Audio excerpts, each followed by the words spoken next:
Chapter 211, New Members. The three youths moved all of the unconscious sentry crewmen into one of the ship's rooms and locked it. Without someone to input a passcode on the panel outside, the people inside the room would not be able to get out. Ling Lan also did not forget to let Little Four disable their communicators, preventing the possibility of any of the opponents revealing their plan if they woke up earlier than expected.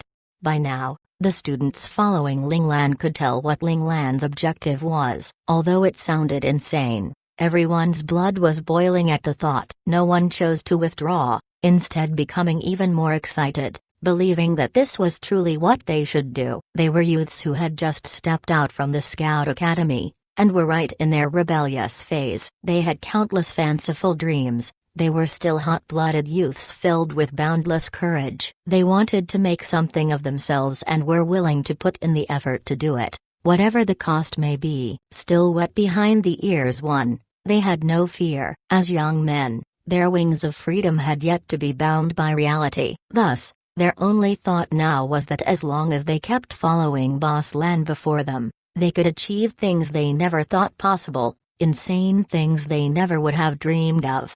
And all this was precisely what fed their confidence and pride.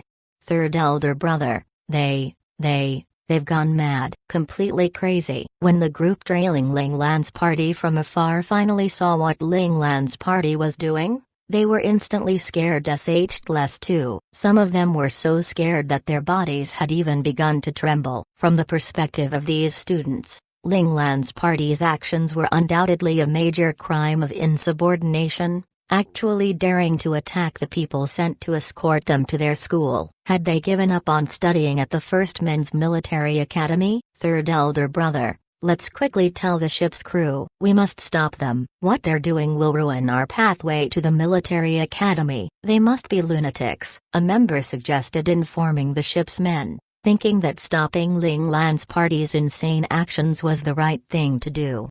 Idiot! Shut your mouth, barked third elder brother. What do you all know? Third elder brother looked ahead at where the figures had already disappeared and a gleam of intense light flashed across his eyes. Although attacking the crew seemed to be such an unthinkable act, the immediate impression being that the perpetrators must be mad. After giving the matter a little more thought, it was not necessarily so. Mulling it over, from the very start of the journey, the captain's introduction had been filled with provocation, and the crew's attitudes had been even worse, their speech full of all kinds of contempt, mocking, taunts, and insults. Even with the students' clear tolerance and giving way, the other side had not let it rest, purposefully forcing that confrontation in the cafeteria, intentionally humiliating that student. All of this was testing the bottom line of the students. In other words, this ship, from the captain to its crew, had never intended to make nice with them from the very beginning. Even if they tolerated again and again, the oppression and humiliation would have just gotten worse and worse, until the students could not take it anymore and exploded. This would have been the inevitable outcome. In that case, why shouldn't they go ahead and address the root of the problem? That person must be thinking this way, which was why he was doing this. Admiration shone from third elder brother's eyes. How daring was he to be able to make this decision? 3. And how great must his charisma be to be able to convince up to 100 students to willingly take this risk with him? His thoughts went back to the cafeteria, the other Chechen stage student. He too was an astounding existence. What role did he have to play in this? He should be attracting everyone's attention, providing cover for their operation. The person who designed this plan is not just bold, but also very meticulous. Third elder brother had always been a smart guy. He very quickly figured things out. A wave of bitterness surged in his heart. He had once thought he was good enough to challenge these elites once they entered the military academy, but now from the looks of it, he had taken things too lightly. Just this Boss Lan alone, whether in terms of scheming and guts, or Realm 4, was just too far away from him. Third elder brother, they will definitely fail. That captain is most definitely super strong. They absolutely won't be able to beat him. If we go with them, we will be mistaken as part of them, reminded a member. So what if we're together? Deem it. How can we sit out of such an awesome thing? Although we're not Central Scout Academy students, Don't forget, we're also graduates of a scout academy, cadets of the military academy just like them," said third elder brother. "If they fail, we will still be mocked and tormented by those crew members. We might as well join them and let the scales tip as far as it can in our favor. It's a waste of youth not to take crazy risks. I have decided to take the gamble. What about the rest of you?" Third elder brother felt his heartbeat speeding up, his blood starting to boil, even though failure would bring nothing good. But what if they managed to succeed? This was definitely an incident that would shock the military academy, perhaps even up to the entire Federation. He bloody did not want to miss this. "Third elder brother's decision is my decision," his most loyal team members declared. "Since you all have decided, then I'll of course join in." Although there were still a few people on the team who hesitated, seeing that most of the members had agreed to fight it out, they could only grit their teeth and jump in since they did not want to hold their team back. The team finally came to an accord. Meanwhile, Ling Lan's party had already disappeared into the passage ahead. Third elder brother made his members hurry up. If they were left behind by the other, then they would not be able to pitch in even if they wanted to. Third elder brother was in the lead, and just whilst they were hurrying on their way, a cold and somewhat familiar voice suddenly rang out by his ear. "Since you all are interested, then come along." Third elder brother's footsteps abruptly stopped. His face shifted slightly, because he had identified the voice. It was the voice of that youth called Boss Lan. The other team members were baffled by his sudden stop, and third elder brother was suddenly heard to say, "Jiao Jianyun, I look forward to working with you." "Ling Lan, welcome to the team." The cold voice responded swiftly. As expected, it was that Boss Lan. "Boss, what are you mumbling to yourself for?" The team members were creeped out by Jiao Jianyun's strange behavior. One of the team members could not help but speak up to ask. Jiao Jianyun did not respond, only saying, "Hurry up and move forwards." "We'll be discovered by the team ahead if we move too fast," said a member worriedly. "They have already discovered us a long time ago. Just now, they were just inviting us to join them." Jiao Jianyun finally explained why he had been muttering to himself. "So hurry up." "No more chit-chat," said Jiao Jianyun moodily. That Boss Lan actually possessed the ability to transmit verbal messages from a distance. What ability was this? Could it be a type of spiritual mutation? Jiao Jianyun's words made everyone speechless. Who could have guessed that they had already long been discovered by the other party despite their caution? Thinking back, if they had decided back then to go tell on them, they may have been mercilessly attacked by the other party, ending up shoved into a small dark room just like those incapacitated crew members had been. At this thought, the members could not help but look at Jiao Jianyun gratefully. Once again, it was proven that following third elder brother was not wrong. The moody Jiao Jianyun never would have known that his team members' trust in him would increase once more because of this. They even decided in their hearts that after this, no matter what decision Jiao Jianyun made, they would agree unconditionally. This gave him a bunch of stubbornly united team members. In the future, this unity would be what allowed his team to perform exceptionally, securing their spot as the second main force of Ling Lan's entourage. "Boss, I did pretty good, right?" Little Four smugly begged for praise from Ling Lan in the mind space. Earlier, he had used the advanced technology of the learning space to convert Ling Lan's voice into coded supersonic waves which could only be successfully received by the specified person. Ling Lan said nonchalantly, "Not bad at all." "Little Four, keep it up." Honestly though, Ling Lan really thought what Little Four did was unnecessary. There had really been no need to make things so complicated. He had just needed to transmit her voice through the sound systems already within the ship and let it out within the vicinity of the other group. Even if the message was heard by a few more people, so what? Still, she would not burst Little Four's bubble and discourage him. Since Little Four had the interest to do it, then she would leave him to it, as long as he did not find it troublesome. However, don't forget to cover us. The opponent must not discover our movements, Ling Lan reminded worriedly. She was just afraid that Little Four would get too caught up in his play and forget his main task. The reason why their path had gone so smoothly, not being discovered by the central control room despite taking out so many sentries, was all because Little Four had created fake video feeds, showing the opponent that everything was going on as normal. "Got it, boss," Little Four said, disgruntled. Would he make such a low-level mistake? Why did boss always ignore what he said? He was a god of the virtual world. He could handle this type of small case without any errors even if he were asleep. Leaving aside Little Four's grumbles within the mind space, at this time, the other people in Linglan's party had also sensed Zhao Jianyun's party's movements. When Han Jijian heard the soft scissoration of footsteps coming from behind them, his expression could not help but change. The footsteps sounded rather disorganized, so it looked like the incoming people would not be few. Had they been discovered by the ship's crew? The other students also began to become restless. Lin Zonking turned to look at Ling Lan, asking her whether he should lead some people over to hold them off. Only then did Ling Lan speak up to explain, "Don't worry, they are our allies." Hearing this, the hearts of everyone there relaxed instantly. The initially tense atmosphere dissipated as they patiently waited for Zhao Jianyun's party to catch up. The moment Zhao Jianyun approached Ling Lan's party,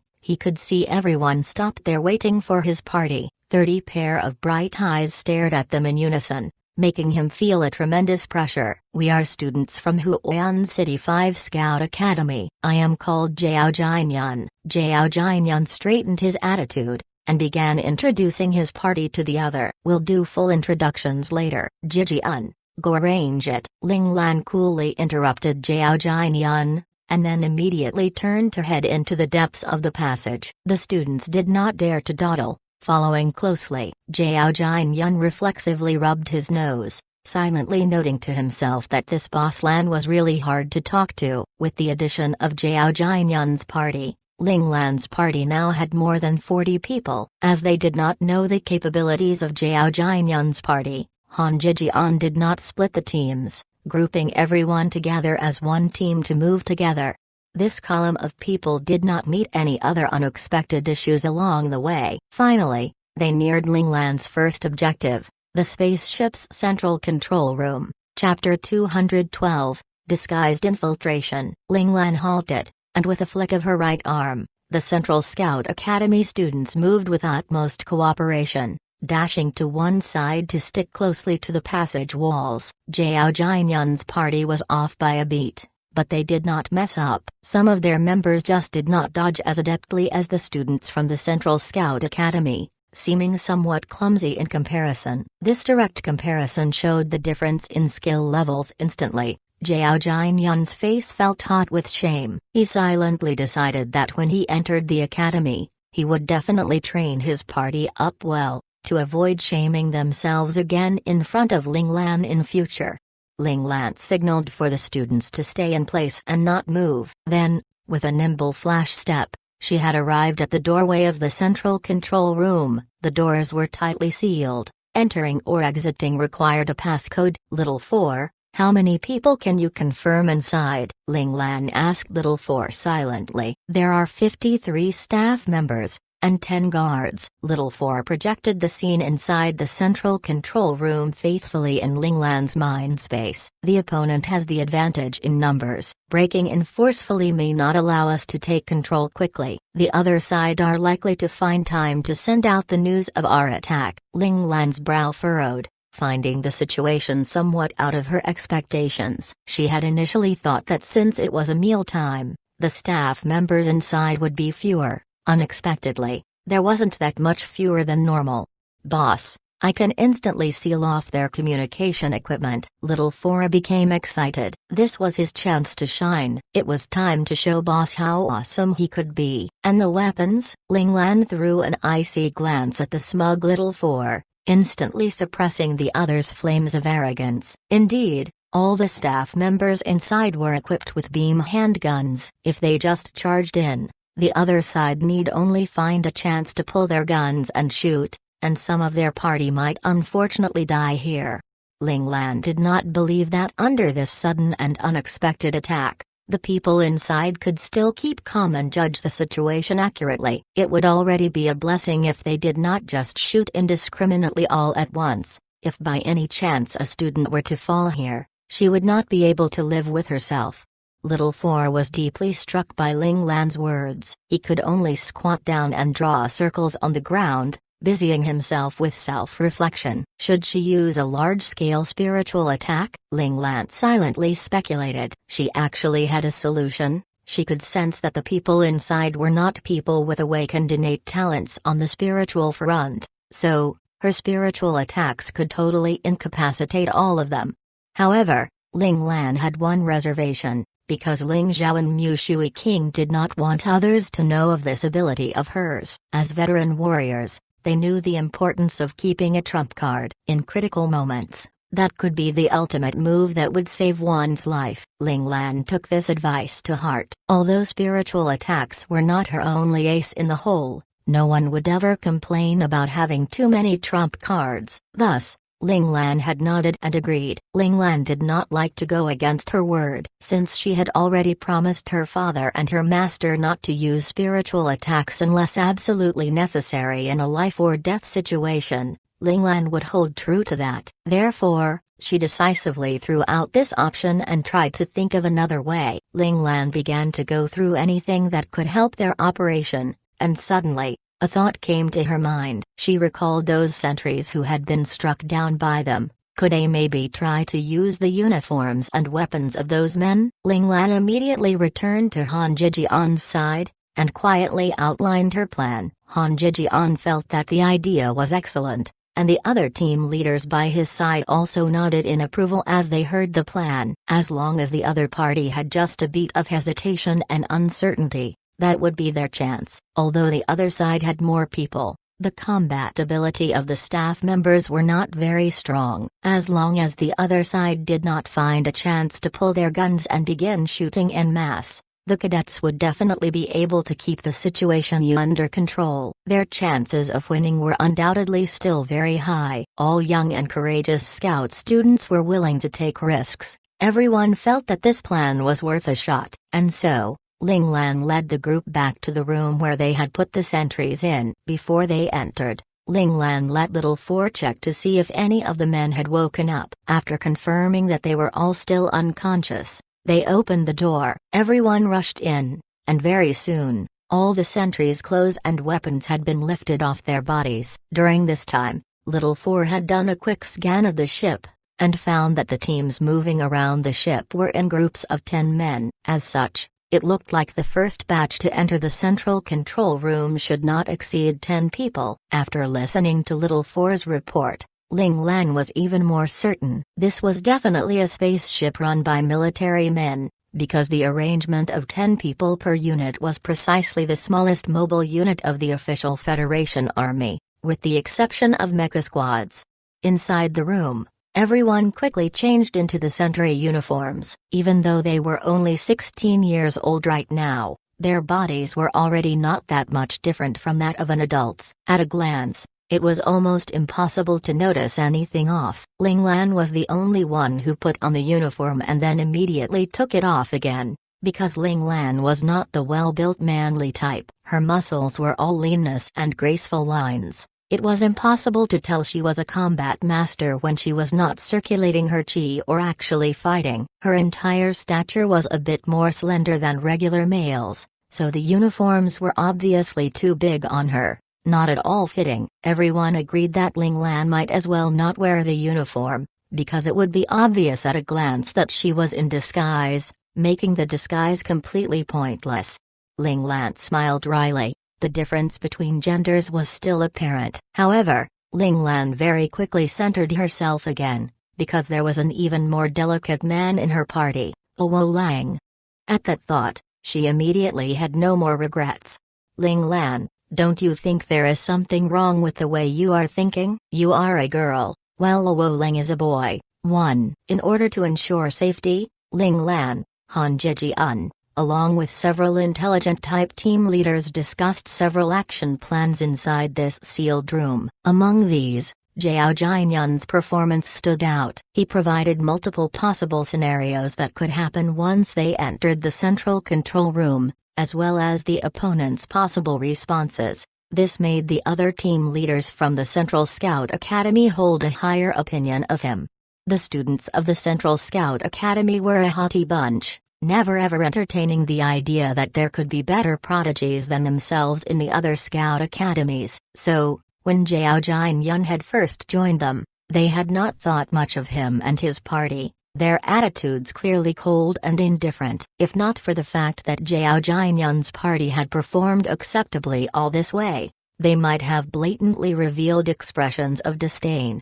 But this time, many of the scenarios that Zhao Jianyun described were things they themselves had not thought of. This made them understand that Zhao Jianyun was not a simple character, and their initial bit of contempt slowly disappeared as they began to treat Zhao Jianyun as an equal. Unnoticed by the others, Ling Lan and Han Zhijian shared a glance, the meaning of which only they knew. At the end, each of the team leaders accepted their own tasks and returned to their respective teams. The moment Zhao Jianyun returned, several team members surreptitiously gave him a thumbs up, showing their deep respect for their leader. No matter how composed Zhao Jianyun was typically, at this moment, even he could not prevent the corner of his lips from curling up into a slight smile. Zhao Jianyun wanted to say something humble, say that he had only thought of all these due to the inspiration from the others. Just as he opened his mouth to speak, he suddenly stopped, and all of his initial glee and satisfaction disappeared. He looked towards Han Zhijian, who was currently discussing the final details with Ling Lan, with a complicated expression. Just then, he had realized that those ideas and scenarios he had suggested had all been completed under the other's careful indirect guidance. In other words, without knowing it, he had been manipulated by the other. FCK, who are these people? Zhao Jianyun, who had originally been confident in his own intelligence, felt his ego being struck once more. Could it be that only aberrants existed beside aberrants? Still, Zhao Jianyun was not someone who could not tell good from bad. The other had clearly been trying to help integrate him into their party with his actions. Subsequently, the first batch of members to enter the central control room was selected. They were the 10 strongest scout students excepting Ling Lan, while Lin Zonking would take on the role of impersonating the leader of the sentry team. Ling Lan led all of them swiftly back to the doors of the central control room. To save time, Ling Lan stepped up immediately, letting Little Four crack the passcode for this door. Of course, in the eyes of the others, all of this was Ling Lan's doing. All they saw was their boss Lan standing at the door staring at it for about 1 second, and then his fingers flew over the touch screen, leaving behind trailing after images. Several seconds later, he suddenly stopped and calmly told them the passcode. They were once again in awe of Boss Lan's greatness. Who could have expected that the combat powerful Boss Lan would also be so exceptional when it came to deciphering codes? In their hearts, a question emerged: was there anything Ling Lan could not do? Lin Zonking, who was disguised as the leader, took a deep breath, trying to calm his pounding heart. Now was his time to perform. He must complete the task Boss Lan had assigned to him perfectly. He must let Boss Lan see that he, Lin Zonking, was definitely a team member worthy of trust. When Ling Lan had reached out a helping hand back when he had been most troubled, when Ling Lan had clearly known he was joining his team with an ulterior motive but still chose to treat him with dignity, giving him a chance to become strong, Lin Zonking had known that Ling Lan would be the leader he would chase for life. Lin Zonking's gaze became resolute in an instant. Ever since joining Ling Lan's team, he had been making preparations for this day. In that case, what was there to be nervous about? Perhaps the personal pep talk worked, for his initially high-strung emotions eased and faded, leaving himself calm and centered. He reached out his right hand, and keyed in the passcode with steady fingers. The door gave a sudden click and then slid to the left, revealing a roughly 1.5-meter wide entry. The people inside heard the sound and looked up reflexively. Seeing that it was just the ship's sentries, they relaxed and turned back to their own work. Only one guard near the door asked in surprise, why are you all here? Has something happened outside?" Lin Zonking answered calmly, "Yes, we have come to give a report." Without even thinking about it, the guard connected a call on his wrist communicator, and shouted, "Chief, a leader of one of the sentry teams says that there is a situation outside, and is here to report to you. Let him come over here on his own." A rough voice came from the other end of the communicator. "Yes, Chief." The guard ended the call and pointed in a direction, saying, "The chief is over there." "You can head right over." "Thank you," said Lin Zonking politely, though he was mentally cheering yes loudly to himself. It was unexpected that the ship's central control room was so slack in terms of security, letting him pass so easily without even confirming his identity. He threw a swift glance at his teammates behind him and then walked off in the direction the guard had pointed out. Lin Zonking knew very well that time was of the essence right now. Every second wasted meant an increase in the risk of being discovered. Chapter 213, Take Control of the Central Control Room. After Lin Zonking left, the team leaders behind Lin Zonking spread out, all of them getting closer to the various positions the guards were standing at. The guard at the door began to sense something off about the situation, and could not help but warn in a low growl, "Hey, you are not permitted to wander around here." In response, one of the team leaders walked over to clasp the guard's wrist and said with a smile, "Brother, we're just curious. We've been defending the safety of this area all this time but they never got the chance to take a good look. Now, while we're waiting, isn't it okay to let your brothers expand our horizons a little?" The guard's stern expression eased a little at this, but there was still some irritation on his face as he said, "Even so, messing around is not allowed. If the chief finds out, you all will definitely not enjoy the consequences. Listen to me, brother, tell your men to get out immediately, otherwise I will report this to the chief." The guard's tone was tinged with threat. He did not want himself to get into trouble with the chief over this matter. "Let our leader handle the chief, brother, come on. Give me some face." The team leader who was impersonating a sentry member abruptly put a stern look on his face, and his low-pitched voice was filled with threat as he leaned in close. At this moment, the guard finally saw the face of the sentry who had almost had his entire face covered. Although the other's face was grim with threat, the parts of the face that were exposed were conspicuously young, just like that of a fresh green youth of 15 to 16 years of age. He abruptly recalled their current mission. Wasn't it to escort about 500 newly registered students of the First Men's Military Academy from planet Doha?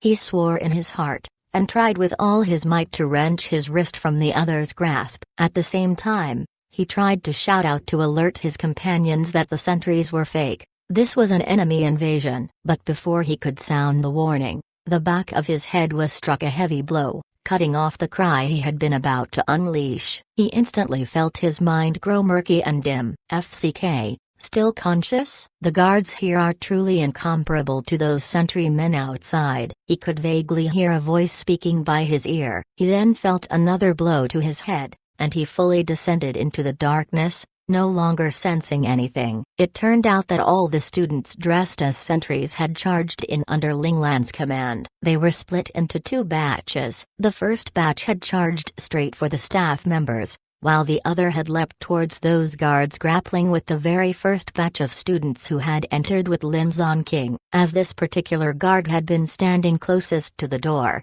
he was the first to be knocked down by the students. "Nobody move!" The students charged in like wolves and tigers, beam guns in their hands trained on the staff members who were watching the screens. This sudden and unexpected development stupefied the staff members, who just sat there dumbly, not daring to move one bit. This abrupt situation also disturbed the chief waiting inside for Lin Zonking's report. Seeing this, he pointed angrily at Lin Zonking and bellowed, "Who are you people? Who gave you all the guts to come barging in here?" Lin Zonking stepped up immediately and said loudly, "Captain's orders. From now onwards, we'll be taking over the control of this area." "Bullshit. Why didn't I hear of this?" The chief of the guards did not believe this at all. If the captain had truly given the order for a change in command, he would definitely have been notified. "My captain only told me." "Of course you wouldn't know." By this time, Lin Zonking had already walked closer, narrowing the distance to leave only 3 meters between him and the chief. Hearing the guard chief's question, Lin Zon King could not help but chuckle. "Who the hell are you? From which squad?" The guard chief was livid now. He was the bosom advisor of the captain. The captain would never simply transfer command of the central control room to someone else without notifying him. As if thinking of something, the guard chief's face turned dark. "Could it be that you all are mutinying?" "No, that's not right." "Why don't I recognize you? Who the hell are you?" Lin Zon King did not reply, only leaping forwards as quick as an arrow. Seeing this, the guard chief knew that these fellows were not here with good intentions. Reacting quickly, he drew the beam gun at his waist, but just as he was about to lift it and shoot, it was already too late. Lin Zon King's attack had arrived. Entirely airborne, he kicked out savagely. The sound of his leg whistling through the air showed how forceful it was. Even without getting hit by it, the guard chief could tell that if the kick landed, he would definitely incur some heavy injury. In the worst case, he might even lose his life. The guard chief naturally would not play the fool with his life. He decisively gave up on shooting, choosing instead to cross his wrists to block Lin Zon King's kick. A muted bam could be heard as the two collided. Lin Zon King was pushed back by a tremendous force. He somersaulted in the air to land securely on his feet, while the guard chief stumbled back 3 paces before the remnant force of Lin Zon King's powerful kick dissipated.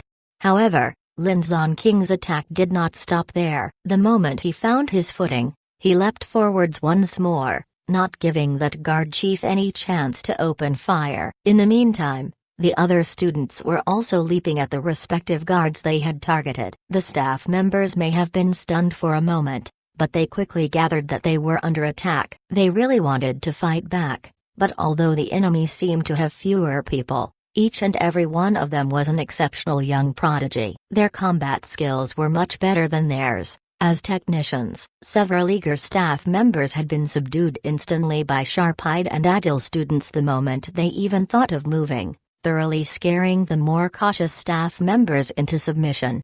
Of course, somewhere out of the notice of the students, Ling Lan was secretly using her spiritual power to monitor the scene. Whenever she noticed some staff members who were covertly trying to activate the alarm system or trying to shoot without being discovered, she would send a spiritual attack at them. The force she used was not enough to knock them unconscious, only giving them a bout of dizziness and making them lose temporary control of their bodies. By the time they got hold of themselves, their strange movements would have been discovered by the youths closest to them and they would be subdued. Thus, whether that strange sensation was something they felt before being struck down or after being struck down, the staff members themselves found it hard to determine. So, in the end, they could only believe that they must have just been subdued by the opponent. Very soon, the situation was under the students' control. Other than the chief, the other 9 guards had all been subdued. This left even more students free to control the scene, further discouraging the staff members from moving. They knew very well how capable their guards were, much stronger than they. If even the guards were no match for these opponents, then they would just be serving themselves out on a platter if they stepped forward. Moreover, the enemy's identities were unknown. Therefore, all the staff members chose to wait and see. Of course, if the other turned out to be enemies of the Federation, they would fight to the death to take them down.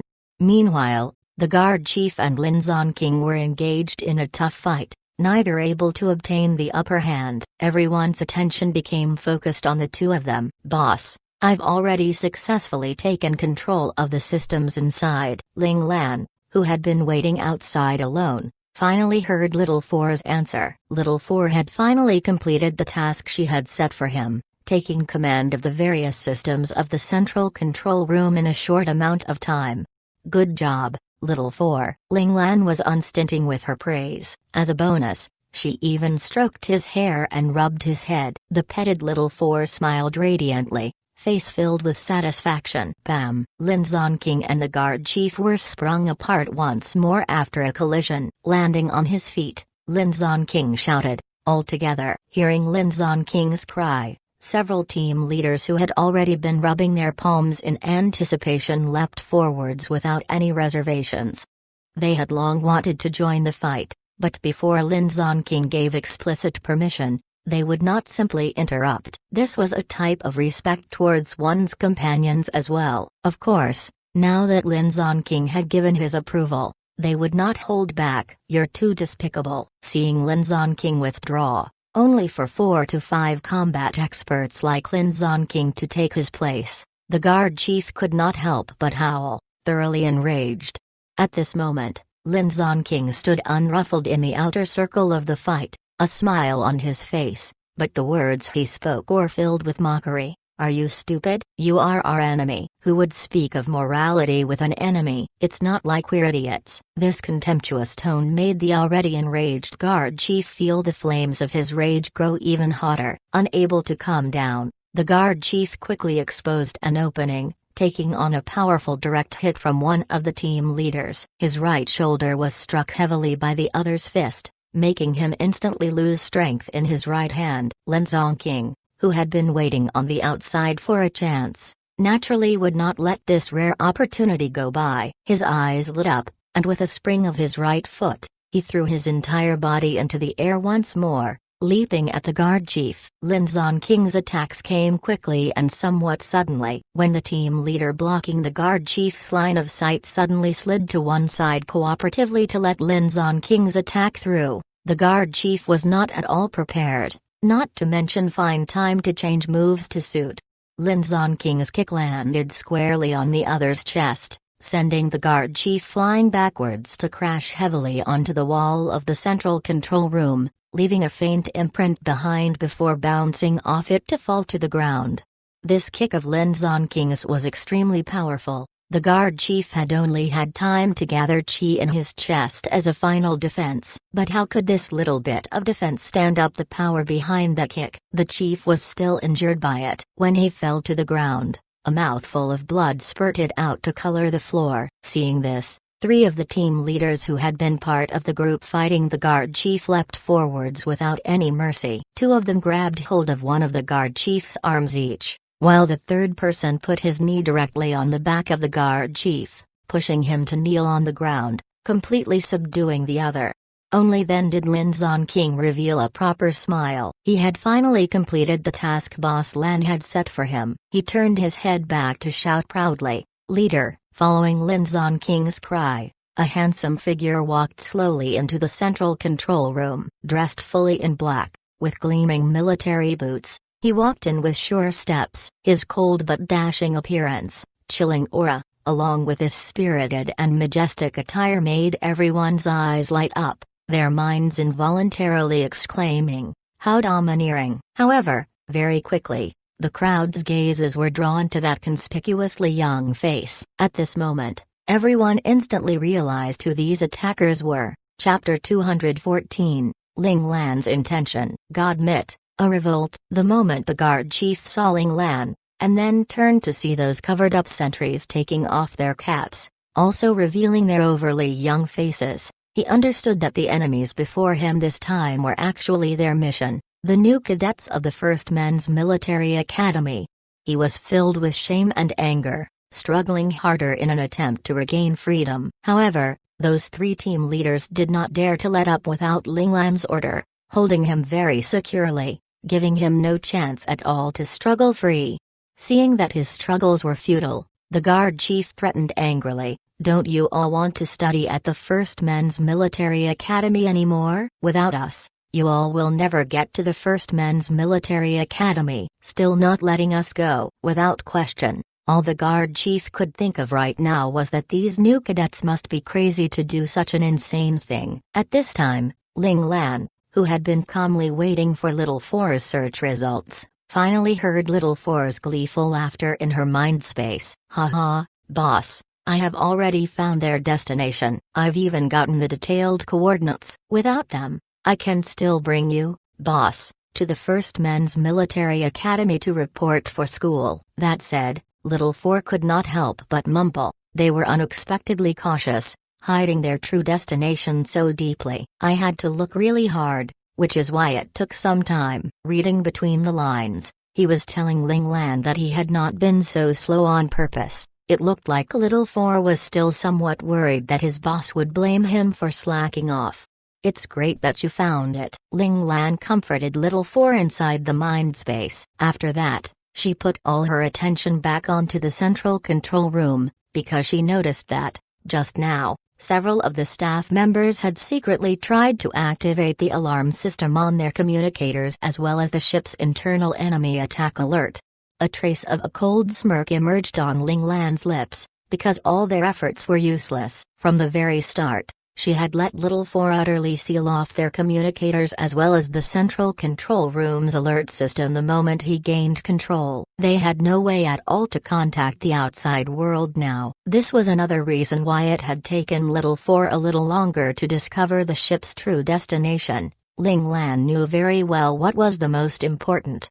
Sure enough, reality made the other side panicked and flustered. They found that no matter how hard they pressed on their buttons, their communicators and the alert system in the central control room had lost their functions. Not only did they not have any tools to contact the outside, they had also lost the right to control the spaceship at the same time. This discovery made their expressions change drastically. What composure they had left vanishing in an instant. The staff members familiar with programming all knew what the reason was. This meant the other side had a top-notch hacker, which was how they had managed to crack through their systems and communicators in such a short period of time. At the same time the hacker had taken control of their main control systems, they had lost their contact with the outside world. Right now, they were like voiceless mutes, like sightless blind, like wingless birds, like criminals who had lost their freedom. Do you all understand now? Even without you all, we can still make our way to the First Men's Military Academy to report for classes. Since they had a top-level hacker, of course they would be able to find out the true destination. Ling Lan swept a frosty gaze across the control room. Everyone could sense the ice in that gaze, as well as the unlimited killing intent within it. This concentrated killing intent made all the staff members present who still wanted to try and regain control freeze instantly. Fear rose in their hearts. Did the other truly intend to kill them? Who on earth were these new cadets? How could they have such intense killing intent? Not only the staff members were petrified by this gaze, even the new cadets felt a chill in their hearts even though they knew this gaze had nothing to do with them. The gun hands of some of the cadets could not help but tremble a bit, which just made the staff members at the other end of the nozzle even more frightened, afraid that the cadet in front of them may lose control and press the trigger by accident, causing them to become ghosts in such a muddled way. Seeing everyone at the scene petrified by her killing intent, Ling Lan was very satisfied. The many years of slaughter and torment in the learning space were extremely effective. Even if she had no killing intent in her heart, she was now able to force herself to emit killing intent, confusing the opponent of her true intentions. That's right, Ling Lan had no choice but to do this. In the instant she had walked in, and these staff members had realized that the ones holding them hostage were a bunch of military academy cadets, their initial fear had disappeared. They did not believe that these cadets had any intentions of killing them, and with that knowledge, they no longer had anything to fear, and so became emboldened. This was also why so many people had thought to press the alerts on their communicators and try to sound the alarm, because they did not really think the cadets would truly pull their triggers and shoot them with those lethal beams. Ling Lan could not allow these thoughts to remain unchecked. Once the other side began to fight back without any reservations, the situation might escalate beyond their control. At that time, she would have no choice but to kill a few men. But Ling Lan wanted to take perfect control of this ship without harming a single person. This was also why she had been so decisive in revealing her killing intent. But this alone was not enough. After all, without the sight of blood, these people would have some reservations, but this would not make them completely lose the will to fight back. Ling Lan swept her gaze across the room once more, her sight finally landing on the guard chief's body. The guard chief was already at the middle stage of top-level refinement. If it had not been for 5 or 6 of the team leaders who were already in refinement stage fighting him together, along with Lin Zonking who was already in the early stage of top-level refinement, they would only have been able to subdue the other through sheer numbers. Of course, if the other was in Qi Jin stage, Ling Lan would have been forced to fight personally. The guard chief was also the strongest of all the people here. If she could use pure strength to completely subdue the other, it would definitely shatter the other side's confidence, making them no longer able to muster the will to fight back. Ling Lan could have actually ordered the cadets to knock all these people unconscious, and then shut them up in a locked room just like with those sentries from before. She only made things so complicated, in large part, all for the sake of these cadets. She could indeed let Little Four take full control of the spaceship and fly them to their final destination, but this way, the new cadets would miss out on a chance to learn how to control a spaceship. Mind you, this kind of hands-on learning experience on an actual spaceship was very rare. Even cadets would only have a chance for practical training on a true spaceship in their 4th year, and even then, it would only be for those outstanding students. If these new cadets could obtain this opportunity to get some hands-on practice, it would undoubtedly be extremely beneficial for them. And these staff members would be the best mentoring teachers. This was also the biggest reason why Ling Lan had not chosen to make everyone unconscious, because these cadets had willingly followed her and put their trust in her. Even if her plan had been so insane in their minds, they had still followed her without any complaints. Ling Lan was someone who repaid the kindness of others. Since they had treated her this way, she wanted to repay them with something of a little value.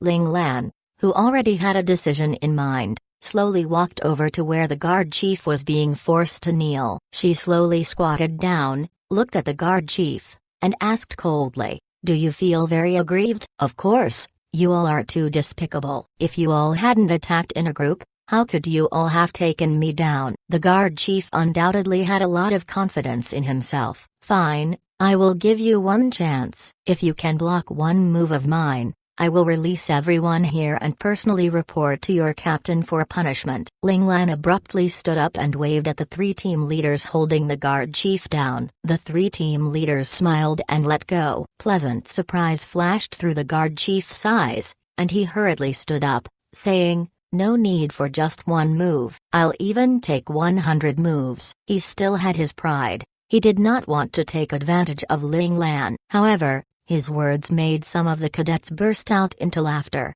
laughing at how the opponent was overly confident in his own strength. Although the other Central Scout Academy students had not seen Ling Lan fight for 3 years, Ling Lan had already been a top-level Qijin master 3 years ago. Against a top-level refinement stage fighter, Ling Lan would definitely overpower the other in 1 second. They believed that even though Ling Lan's body was not fully recovered, taking down the opponent in 1 move should still be no problem.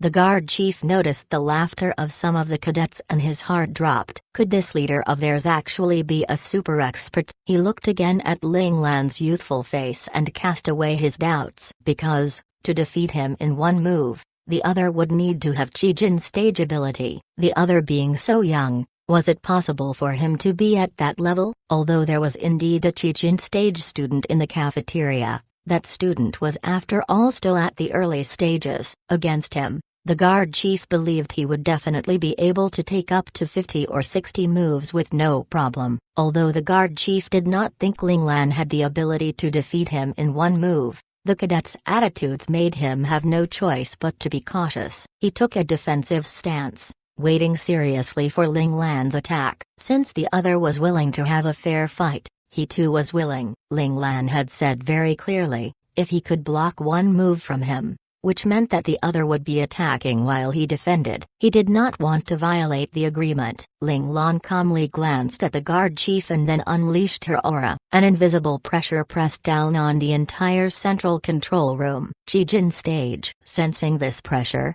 the guard chief's expression changed. He pushed his defense from 7 layers to 12 layers. It could be said that he had pushed all his energy into his defense. "Let's just do it this way." Ling Lan casually reached out a finger, pushing it lightly in the other's direction. This unconcerned demeanor almost made the guard chief spew blood, but before he could get angry, he sensed the endless pressure coming from Ling Lan's finger.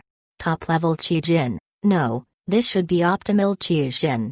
How can this be? The guard chief was frantic. He quickly crossed his wrists, fiercely defending along the trajectory of Ling Lan's reaching finger. A loud bam.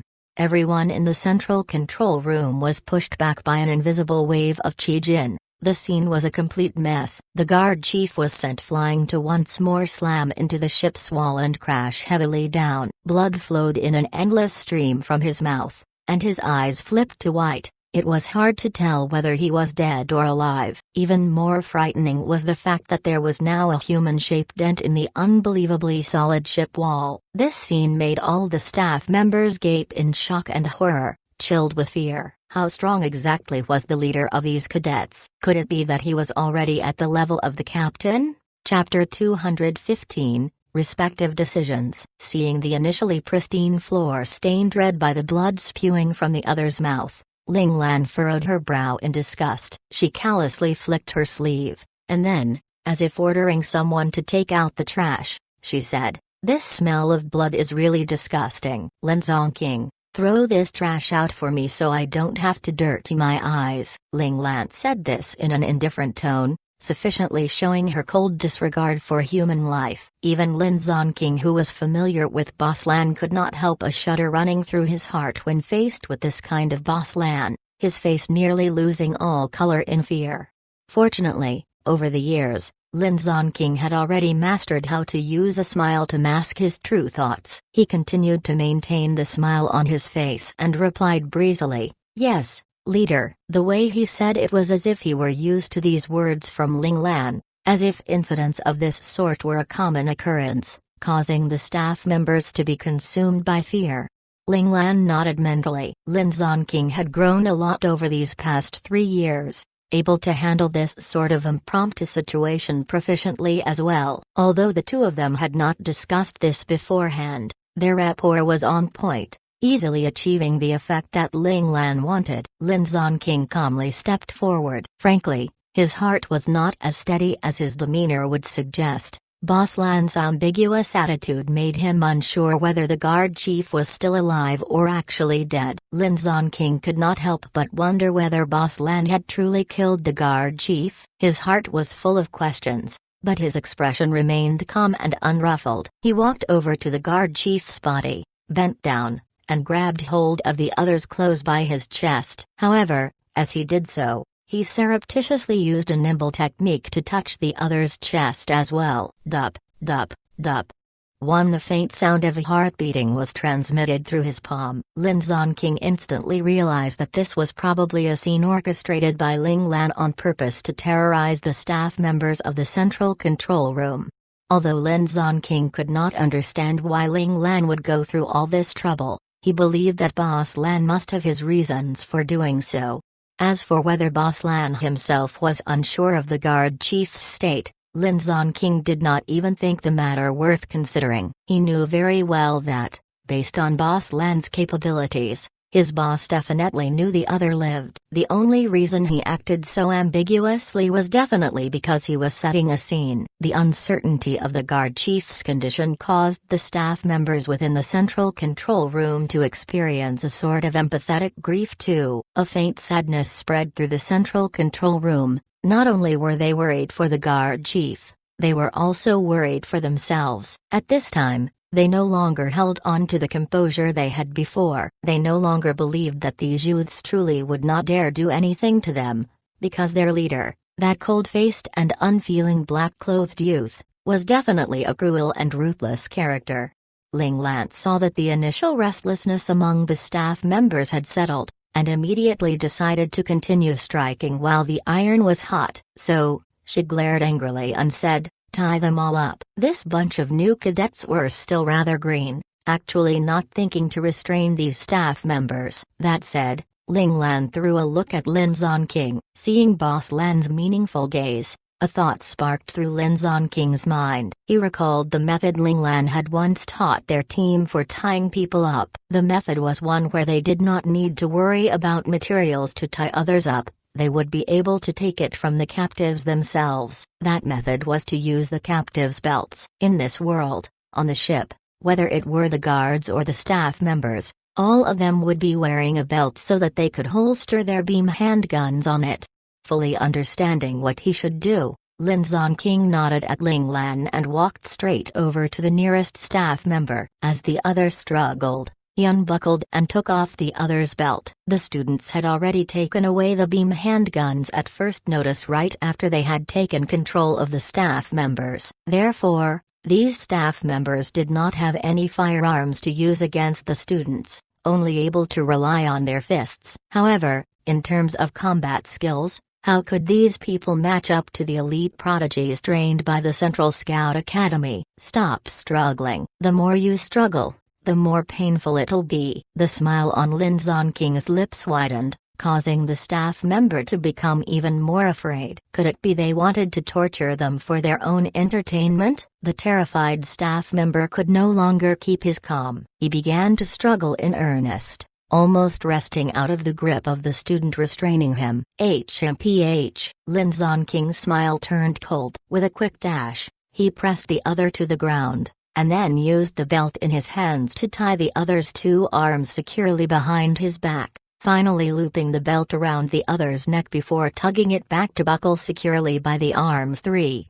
The method Lin Zonking used to tie the staff member was styled in an 8-fold interlace. This binding method required skillful technique. It was an extremely difficult but extremely practical binding method that was not easy to learn even after multiple tries. It had been redeemed by Ling Lan from the learning space using honor points. If this binding method was not done correctly, there was a certain chance for the target to break free. However, once the technique was mastered, the more the target struggled, the knot of the 8-fold interlace would just become increasingly tighter, giving the target no chance at all to break free.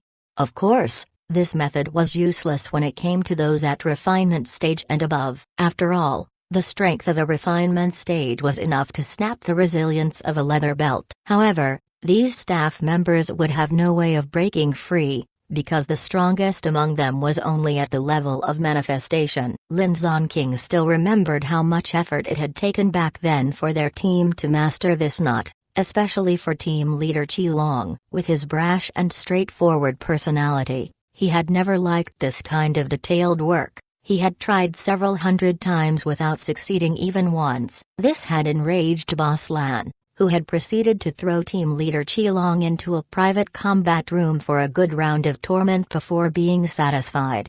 Although they did not know how badly team leader Qi Long had been tormented back then, whatever the case, when team leader Qi Long came back after his injuries were healed, he had been very careful when learning the knot again. That uncharacteristically tremulous and cautious demeanor of his was carved into their minds. From then onwards, the team members were even more wary of angering Boss Lan, because no one wanted to experience the same tragedy as Qi Long.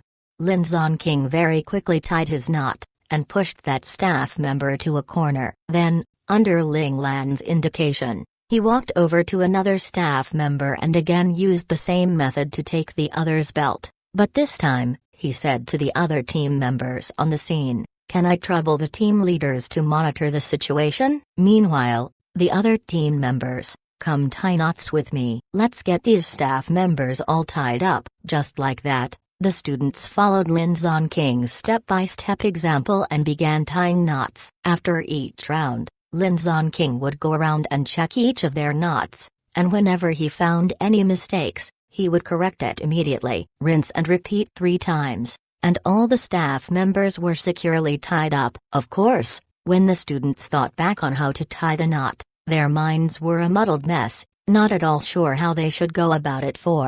However, this did not exclude some students with photographic memories from learning the knot. Still, Ling Lan was unconcerned by this. The learning space still had even better binding methods. If this method became common knowledge among the students, then she could always just redeem an even more advanced binding method for Qi Long and the others.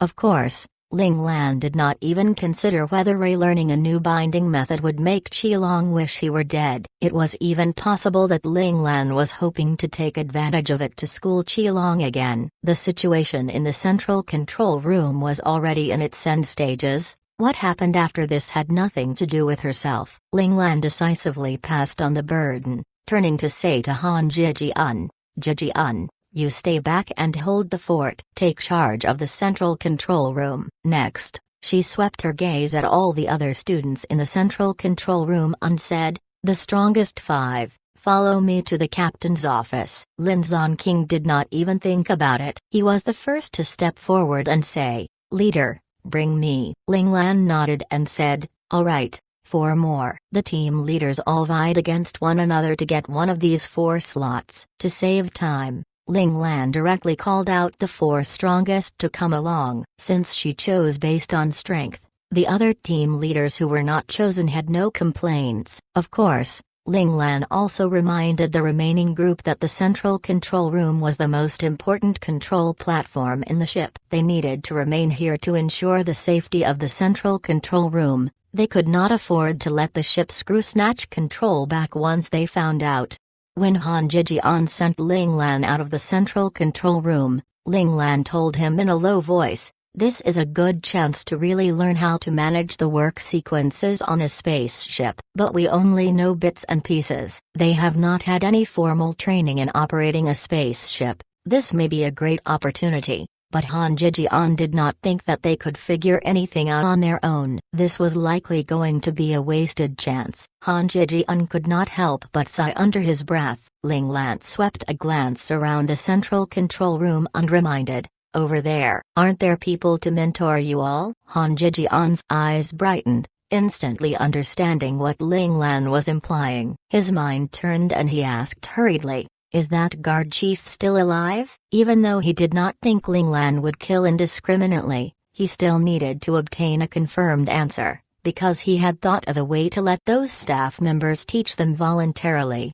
Ling Lan nodded in confirmation of Han Jijian's guess. "How to use him is up to your capabilities." She could only do so much. Whether or not they could obtain what they wanted next would depend on Han Jijian's efforts. Ling Lan put in so much effort and thought into engineering this primarily because back when the group had first applied for the first men's military academy, Han Jijian had not signed up for the military strategy specialization he was good at, instead choosing to apply for the starship navigation specialization. This meant that Han Jijian would become a starship captain in the future, and even if he did a little worse, he would still be an important navigator on a starship. Perhaps many people would find it a shame that Han Jijian had cast aside his own strengths to choose a specialization with a less promising future, but Han Jijian was very clear on what he was doing. It should be known that Ling Lan, Qi Long, Luo Lang, and Ziyi had all chosen mecha piloting as their specialization, while Lin Zonking had chosen the oft-neglected, perhaps even only chosen as a last resort, supply and logistics. In fact, with Lin Zonking's talent, he could certainly have applied for mecha piloting as well, but he had still chosen this low-key and unassuming specialization in the end. Han Jijian understood why he had done so. He was doing it for the sake of the team. A team could afford to lose a powerful fighter, but it could not lack an excellent logistics person. Chapter 216, The Ship's Mainframe. An excellent logistics specialist meant a team would have several extra lives. To become a top combat team, the position of logistics specialist could not be left unoccupied. After careful consideration, Lin Zonking chose this without any regrets. Of course, this did not mean Lin Zonking had given up on mecha piloting. Students from other specializations could still choose to take mecha piloting courses, but their studies in the area just would not be as specialized and systematic than if the student had actually signed up for the specialization. In the end, their combat power would also naturally be incomparable with those students from the mecha piloting specialization. Overall, Lin Zonking's decision was a great sacrifice. He had completely given up on his own path to become a super strong fighter, choosing instead to invest in the possibility of his combat team becoming a top team. Han Jijian too had made his decision for this objective. Han Jijian believed that only by becoming a starship captain would he be able to better serve his current team. Yes, Han Jijian could not accept that their lives would be placed in the hands of an unfamiliar starship captain. This made Han Jijian feel very unsettled and insecure, so he decided that he would step up personally.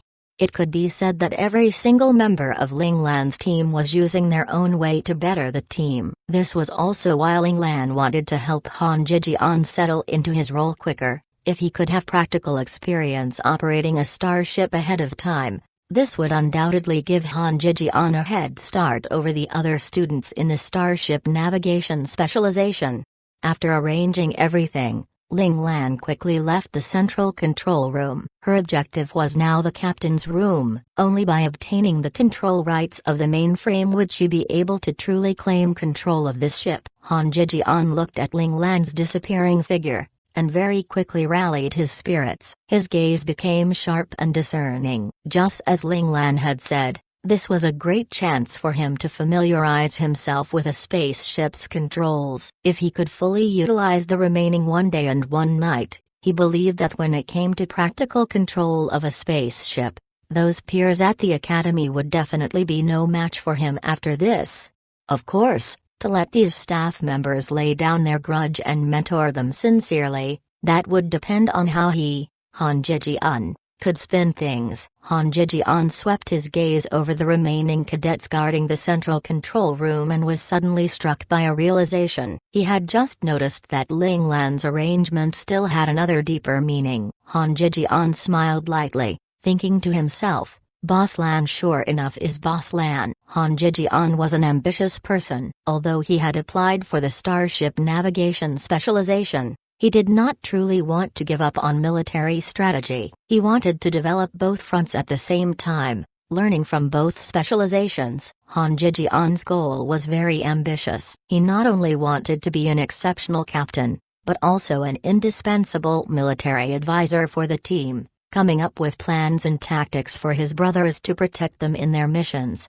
Han Jijian silently cheered himself on, telling himself that he needed to complete this trial before him. He could not let Boss Lan down. As Han Jijian was cracking his head on how to obtain sincere instruction from the staff members, Ling Lan's group of 6 had arrived at the captain's room at greatest speed. Before they even got close to the captain's room, Little Four already spoke up to remind Ling Lan that there was still one person guarding the captain's room. Ling Lan did not waver. She instantly directed Little Four to crack the passcode on the door of the captain's room. The door was swiftly unlocked, and without even stopping to think, Ling Lan led Lin Zonking and the others straight into the room. At this time, the major inside the room was staring at the virtual images in front of him. The main video was focused on the scene in the cafeteria. The other images were all in small windows around the edges of the screen for his convenience to check on them every so often. In the cafeteria on the main screen, the captain was already in a fight with Qi Long. Probably because he was pleased to find this talent and eager for sport, the captain was not going all out. Instead, he was holding back his strength to fight Qi Long at an equal level, sparring with Qi Long with the intention to instruct. Qi Long was a battle maniac from the start. He very quickly sensed the intentions of his opponent. When he discovered that the other had no ill will and intended to instruct him, he reeled in those highly offensive power moves, and began learning from his opponent in earnest. The major could not help but nod his head in approval at this scene. The extremely talented young fighter in the screen was, as expected, a fellow with extraordinarily strong comprehension when it came to battle. No wonder he had achieved such a level at this age. Right then, he suddenly heard the AI-controlled door emit a soft click, and then it slid open on its own. He turned back in shock. Mind you, only he and the captain had the access code to the room. No one else should be able to get in, and right now, the captain was in the cafeteria.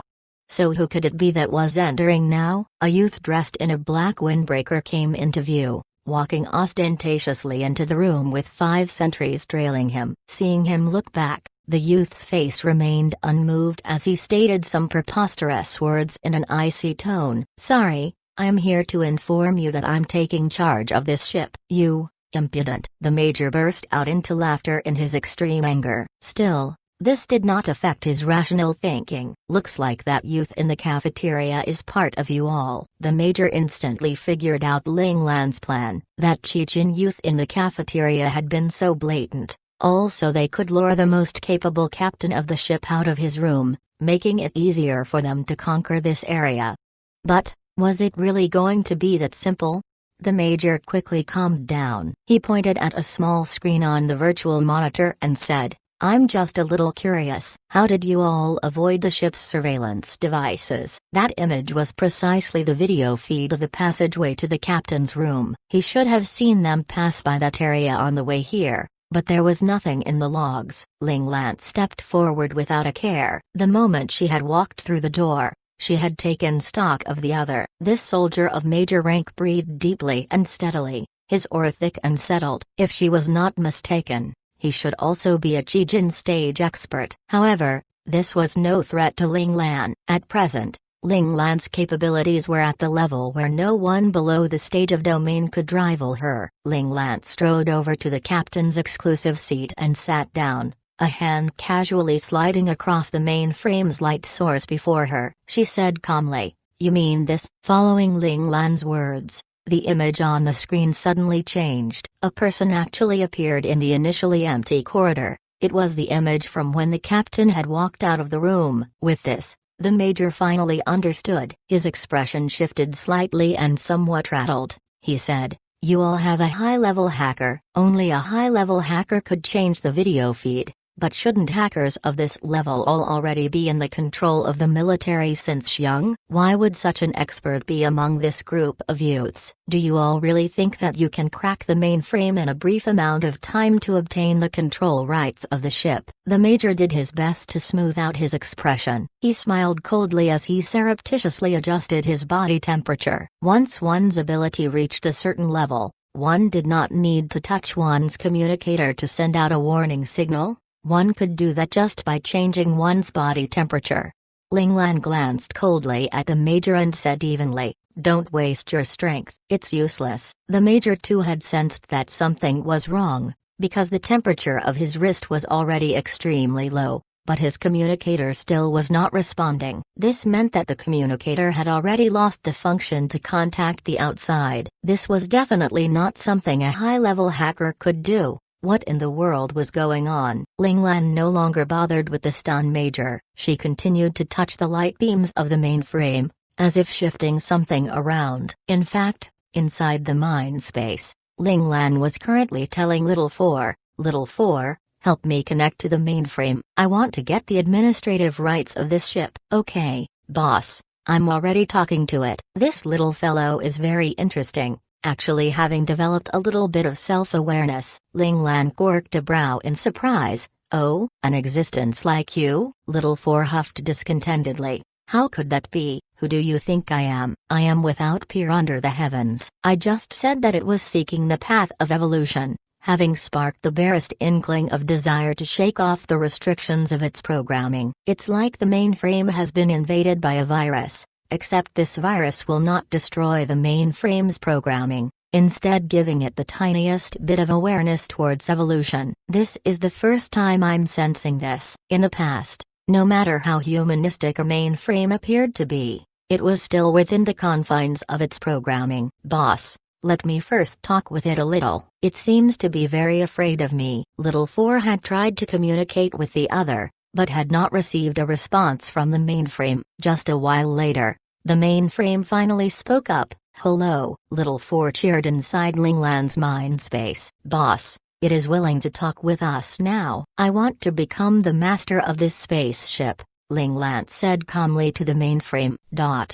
The mainframe fell silent once more. "Little Four, what's going on?" Ling Lan asked inside the mind space. "Wait a bit. It seems to have some feelings for its original master." Little Four had sensed the mainframe's reluctance, feeling the mainframe's affection for the captain. In the mainframe's world, Little Four had already found the mainframe's true self. He was holding up a naked little brat of about 1 year old one by the scruff of his neck as he chided. "What? Being disobedient now?" The mainframe whined pitifully. "The master has always treated me well," Little Four said exasperatedly. "We're just taking control temporarily, understand?" He believed that his boss would not really want to keep such a small ship as this one. She was definitely just taking control temporarily for her major counterattack this time. But the master will be sad. The mainframe still wanted to help his master even though the being before him now was so strong beyond his understanding. If he made him angry, he believed the other would definitely kill him without any mercy, and then take full control of the ship anyway. Although he did not want to disappear, the rules set within his chip, as well as the feelings in his heart, made him unable to just agree to their demands. The mainframe was unsure whether this feeling was a requirement of his programming, or was it truly his own heart being reluctant to betray his master. Then step aside, I'll take over temporarily. I'll return control to you later on. Little Four did not want to continue bickering with this immature mainframe endlessly, so he threw down this offer. Please no, the programming is set so that I will die with the ship. The mainframe hugged Little Four's calves as he bawled. If you take over, the programming will destroy my consciousness. With his life hanging in the balance, the mainframe instantly threw aside his reluctance for his master. He revealed a flaw within the system. As long as you crack the programming set by the master, I can temporarily become your master's ship. The system was a dead thing. As long as one obtained the control rights, the mainframe would not have to self-destruct, but this should not count as a betrayal of his master. Right, the mainframe consoled himself, thinking. Chapter 217, Proclamation of Battle. Say that earlier, huffed Little Four exasperatedly. Cracking defenses or whatever was a minor case for him, as easy as pie. With just a thought, Little Four hacked through the defensive measures set in place by the captain around the mainframe. The mainframe stared admiringly at Little Four, abruptly having the desire to abandon his current master to follow after this amazing senior. Little Four sensed the mainframe's thoughts and hurried to say, you still can't move around freely, and your concealment ability is poor. Once you leave, you'll be discovered by the monitoring staff immediately. You might as well stay here and grow steadily and become even stronger. For the mainframe of this ship to have the possibility of evolving, it was clear that that rough and brutish-looking captain typically still cared for this rather naive mainframe very well. He could be considered a good master. Little Four did not want to kidnap a minor. This would really make him feel like a criminal, so he immediately stopped the mainframe. However, seeing the mainframe looking a little dejected, Little Four consoled him, saying, don't worry, once you grow up, I'll come and take you with me. Little Four's innocent words of comfort gave the mainframe a drive of its own, causing it to develop rapidly within a short period of time. This would even lead to a time later on further along the line when Linglan and the others would receive major assistance from the mainframe of this ship. It could only be said that this simple-minded little mainframe had married himself off to Little Four due to this chance meeting, weeding out the set commands of the previous master, now awaiting the new master's commands. Master, please rename this ship. The mainframe finally recited the words which represented a change of ownership, causing the major's expression to change drastically. You can't do that. If these new cadets really obtain the administrative rights of this ship, the crew would definitely become the laughingstock of all their peers, perhaps even becoming unable to lift their heads for the rest of their lives. The major knew that he must stop Linglan. He leapt forward desperately, his aura out in full force, trying to force Linglan away from the captain's seat. By now, he could already tell that the concealed high-level hacker was in fact this youthful but cold and dominant young man before his eyes. The major's attack was fierce, but Linglan was not scared by it. This was because although the major's attack seemed fierce, Linglan could not sense much killing intent behind it. The other's objective was just to force Linglan aside and not to kill her. However, the major's level was originally already weaker than Linglan by a bracket, and now, because he did not want to hurt Linglan, his attack power was diminished by another 30%. If the major truly gave his all, using all the killing techniques and ultimate moves he knew to attack, perhaps Linglan would have to be a little more cautious and choose to put all her focus into defending. But under these circumstances, Linglan did not feel threatened at all. Still, even though Linglan did not feel threatened, she did not self-conceitedly decide to take the attack with her body. Extremely careful with her life, she still chose to lift a palm to block the attack. Linglan lightly pushed out a right palm,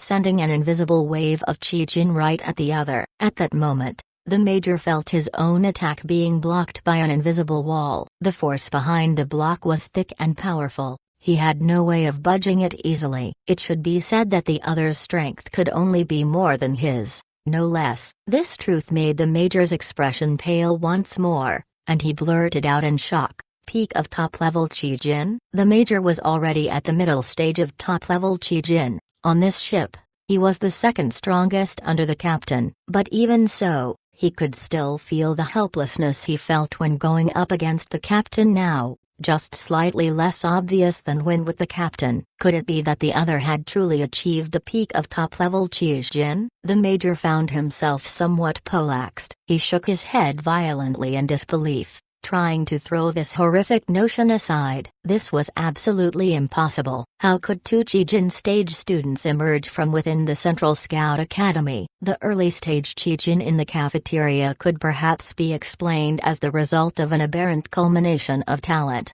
But how about this peak top-level Qi Jin here? How did he emerge? This definitely went against all the theories on human limits. Ling Lan easily blocked the Major's attack, even as she answered the mainframe primly. Retain original name. Ling Lan had never really wanted to claim ownership of this spaceship, so she did not want to go too far. Besides, not long after, this spaceship would be flying to the true registration point of the First Men's Military Academy. If she changed the name, and the ship was mistaken for an enemy and was attacked mercilessly, that would be such a terrible misunderstanding. Ling Lan would not do such a foolish thing. Continue to retain the name 7th Bugle Call 1'. Understood. The mainframe recited mechanically. In front of outsiders, the mainframe would not reveal his more human-like aspects. This was a warning from his previous master. He always kept it in mind. The mainframe's response made the Major reveal a frustrated expression. However,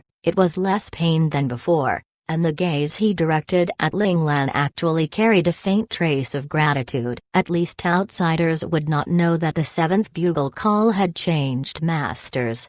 They still had a chance to salvage the situation. The Major did not have the confidence to defeat Ling Lan. Moreover, there were still 5 refinement stage students staring at his every move. The Major knew that trying to force things would not end well. As the military advisor of the ship, he recognized that this was not the time to act, and so stood aside without putting up any resistance, lifting both hands up to show that he would not make any move to attack.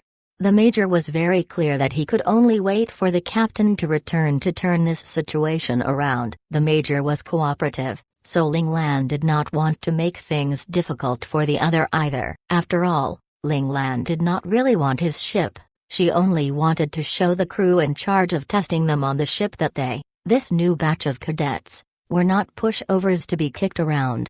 Thus, Ling Lan let Lin Zonking and the other 4 keep an eye on the Major to make sure he did not do anything funny, while she remained calmly seated in the captain's seat, patiently waiting for news from Wu Jiang's and Li Yingji's teams.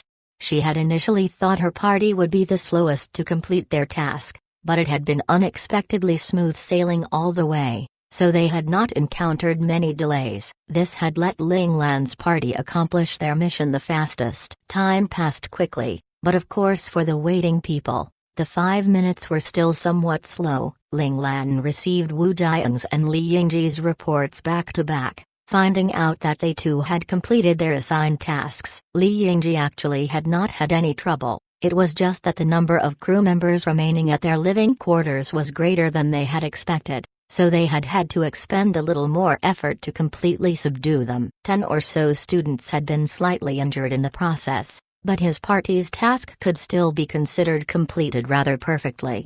In contrast to Li Yingji's rather straightforward success, Wu Jiang's side had encountered some unexpected circumstances. They had not expected one of the crew leaders guarding the engine room to have achieved the peak of refinement, just 1 step away from Qi Jin. If not for Wu Jiang and Yi Zhu's decisiveness in using their respective families' secret techniques, harming themselves in the process of dealing heavy damage to the other, they still might not have conquered the engine room by now.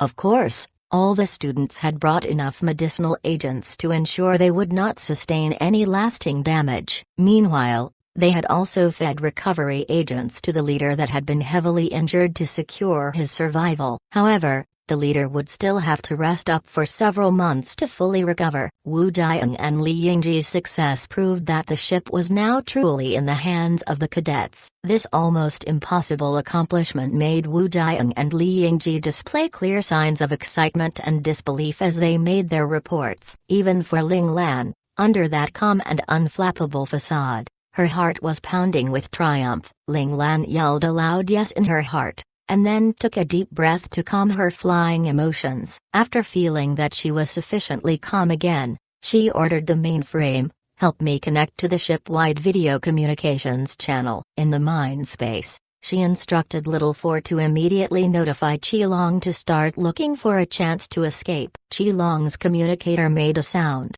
and he glanced at it from the corner of his eyes. There was just one word: escape. Without even thinking about it, he retreated and began to run, not forgetting to yell out a reminder to Luolang and Ziyi. Tight winds cut breath. This was the coded signal Ling Lan had taught them. It meant that things are not looking good. Run quick. Qilong and the others found the concept very interesting, so whenever they wanted to escape, they would not forget to shout out this code phrase as a reminder to their companions. Luolang and Ziyi naturally understood what it meant. It was likely that Boss Ling Lan had succeeded and was afraid that they would not be able to take the captain's resultant wrath, and so wanted them to run away. The two of them did not hesitate. With a quick stomp of their feet, they sprinted out from the cafeteria, leaving behind a befuddled group, including both captain and spectators. Meanwhile, in the captain's room, the mainframe received Ling Lan's command and had begun the countdown timer to activate the ship-wide comms channel. When the countdown ended, all the screens of various sizes stashed in all corners of the ship abruptly turned on. Subsequently, a cold-faced handsome youth appeared on the screen. His icy gaze swept out at everyone standing before a screen, sending a chill through the hearts of the less strong-minded people. The youth opened his mouth and began to speak in a cold tone. "I declare that, from this moment onwards, the 7th Bugle Call is under the control of us Military Academy cadets. I am the interim captain, Ling Lan." This announcement caused everyone on the ship to go into shock. In particular, those new cadets not from the Central Scout Academy were even more perplexed, having no clue at all what had happened. Suddenly, one of the cadets shouted, "I recognize him. He's the boss of the Central Scout Academy." At this moment, the image on the screen turned, and Wu Jiang's and Li Yingji's faces appeared at the same time on the wide screen.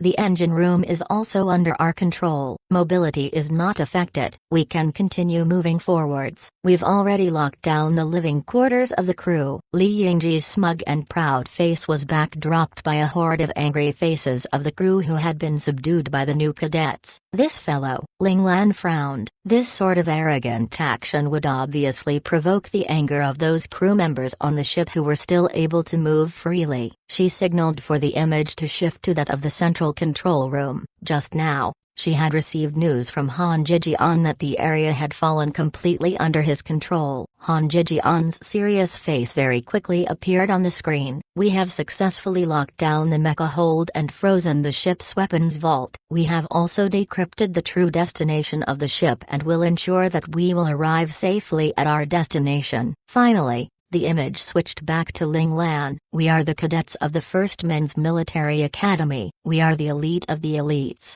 the future pillars of the nation. No one can trample on our pride. For this, we have already prepared ourselves for battle. What about the rest of you? Will you continue to bear the humiliation? Or will you join us and fight together?" Chapter 218, Negotiation. Ling Lan's bleak gaze once again swept across the crowd, and the frustrations bottled up in the cadets' hearts were unleashed. Someone roared, "Fight, fight, fight!" Ling Lan's words had ignited the flames of their rage, along with the pride in their hearts. No one could just calmly accept the senseless humiliation that had been heaped upon them. They had just been riddled with doubts before this. After all, they were on the others' home ground, and there was a great gap between their capabilities. so the cadets had no choice but to tolerate. But now, everything was different. Their doubts were gone. Ling Lan had given them a chance to reclaim their pride. Of course they would not let it pass. Fight. All of the cadets' discontentment coalesced into this one word. They shouted it out in unison,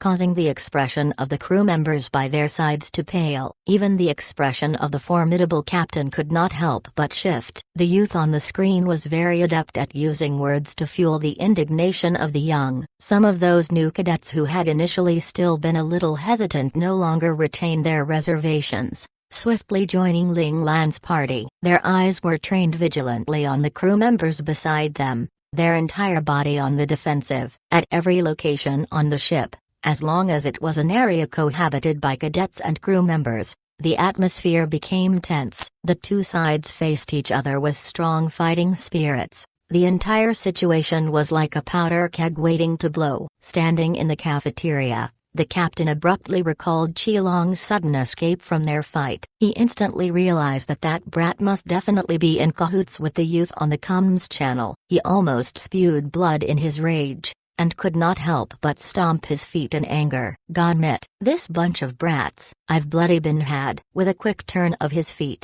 the captain disappeared like a gust of wind from the cafeteria. Although Qilong and the other two had reacted with godlike speed, escaping at first notice from the cafeteria, who was the captain? While fighting with Qilong, he had long logged Qilong's aura into his memory. Even though there were countless auras of other people on the ship, it was still an extremely easy matter for him to seek Qilong out among all of them. The captain's personality may be a little rough and unpolished, but he still knew that he would need some trump cards to negotiate with the cold youth in the captain's room. For that purpose, Qilong would undoubtedly be the most valuable one, so he definitely could not let him go. Completely showcasing his strength as captain, he only needed several seconds to catch up to the fleeing Qilong and company. Seeing the furious and somewhat savage-looking captain on their tail, Qilong and the others knew they were in trouble. They had not expected the captain to have such a high hate value towards them. Sure enough, in the next second, the captain flew at them, his hand reaching out towards Qilong in an attack. Luolang and Ziyi running by Qilong's side saw Qilong in danger and instantly stopped and turned to help. Without prior arrangement, the two of them attacked the captain at the same time, shouting as they did so, "Leader, go find Boss." Only Boss Lan would be able to resist the captain. In their minds,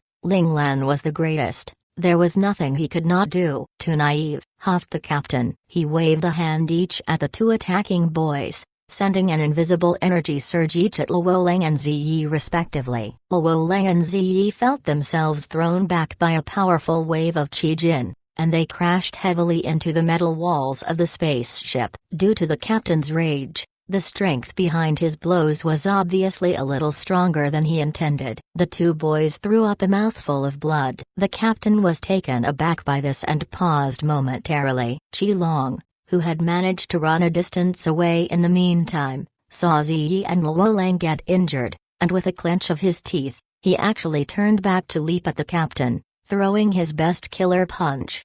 He, Qilong, was not a coward who would abandon his companions. The captain saw Qilong choose to return and rescue his friends, launching an attack against him, and a trace of approval flashed through his gaze. He shouted, "Good." This time, he no longer held back his strength, unleashing the full force of his aura. Qilong's fist had barely gotten close to the captain when he felt as if he had become entrapped in a quagmire, actually finding it extremely difficult to move.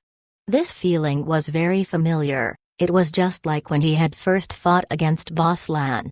Qilong's expression changed slightly. Experienced from fighting against Ling Lan, he knew that this move of his was absolutely useless in this scenario. Unwilling to give up just yet, he immediately switched attacks. He swept his right leg out in a savage kick at the captain. This was an ultimate move Ling Lan had taught him as a last resort dash. Total Annihilation 1. Total Annihilation was a foot technique Ling Lan had developed out from her research based on the 1-inch punch. It too had the ability to stack up Qi Jin to achieve a multiplying effect on strength. At present, Qilong could only stack up to 4 levels, allowing Qilong's attack to leap up in a flash from beginner-level Qijin stage to advanced-level Qijin stage. This horrifying technique, which allowed Qilong to cross 2 ranks in an instant, was Qilong's most powerful offensive attack at the moment.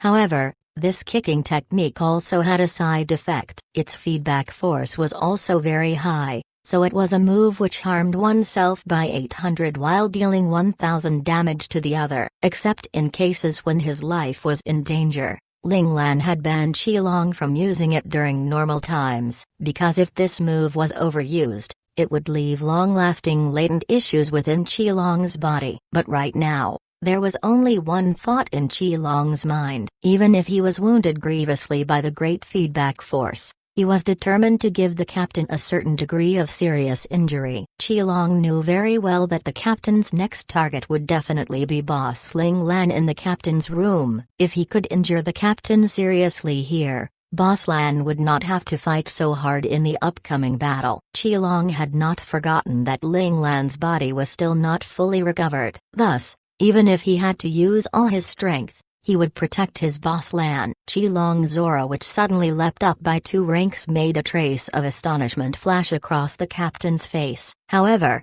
Qilong's had still miscalculated in his idealistic plan. This was because he had misjudged the captain's strength. The captain's level was much more terrifying than he had imagined. The captain's aura rose once more, and the sudden pressure that descended caused Qilong to hover, frozen in the air temporarily. The captain's hands danced, drawing layers of afterimages in the air. It was perhaps only a second or two, or perhaps it was just a blink of the eye. Qilong suddenly fell from the sky, and before he could touch the ground, a pair of large hands scooped him up and held onto him. The captain then immediately threw Qilong over a shoulder and swiftly began running towards his room. Right now, he was most worried about the captain's room. Had the other truly taken control of the mainframe? And what of his sworn brother, his good military advisor? Had he suffered a bad outcome? At this thought, the anxiety in the captain's heart flared, and his speed as he sprinted towards the captain's room increased once more.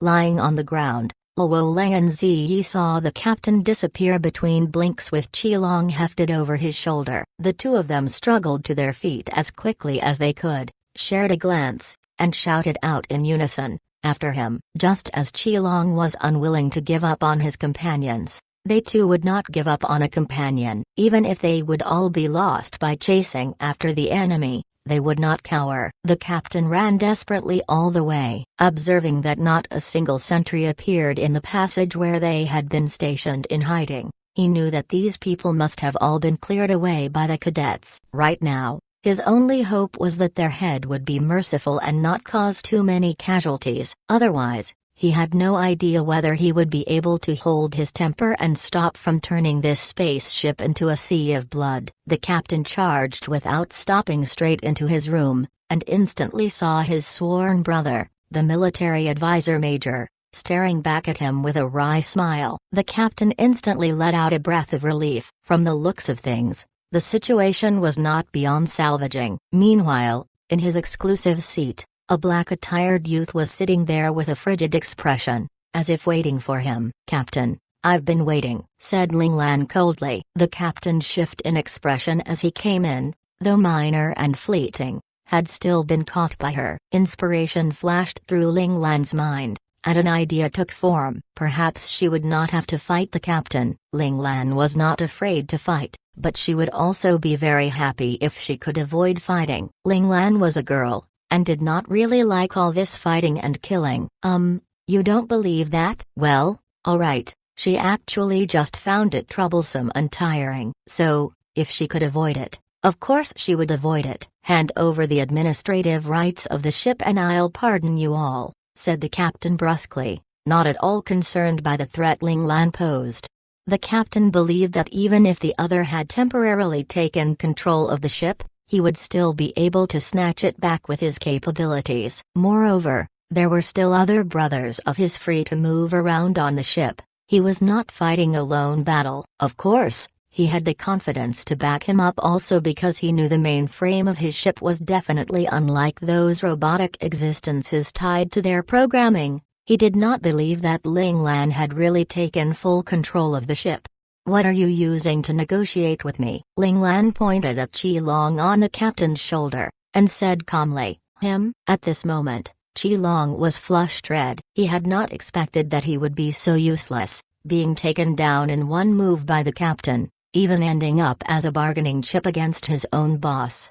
"Is he not worthy enough?" sneered the captain, "a Qijin stage comrade, and you're willing to sacrifice him?" Ling Lan tapped on the mainframe lightly, and the crew members locked up in the sealed room appeared on the screen of the captain's room. "Then what about these people? Are you also willing to sacrifice them?" Seeing this, the captain almost bit hard enough to crack his teeth. As expected, all his sentries had already been captured by the other. He asked darkly, "Are they still alive?" "Just like my companion on your shoulder, they are alive and well," Ling Lan said airily. "To negotiate with me, that one on your shoulder is not enough." Right then, Luo Leng and Ziyi finally arrived, breathing heavily. The captain's level exceeded theirs by too much. Even though they had chased after him desperately, they had still dropped behind by a large margin. The moment they entered the captain's room, they were faced with this standoff. The captain began laughing. He pointed at the two of them and said,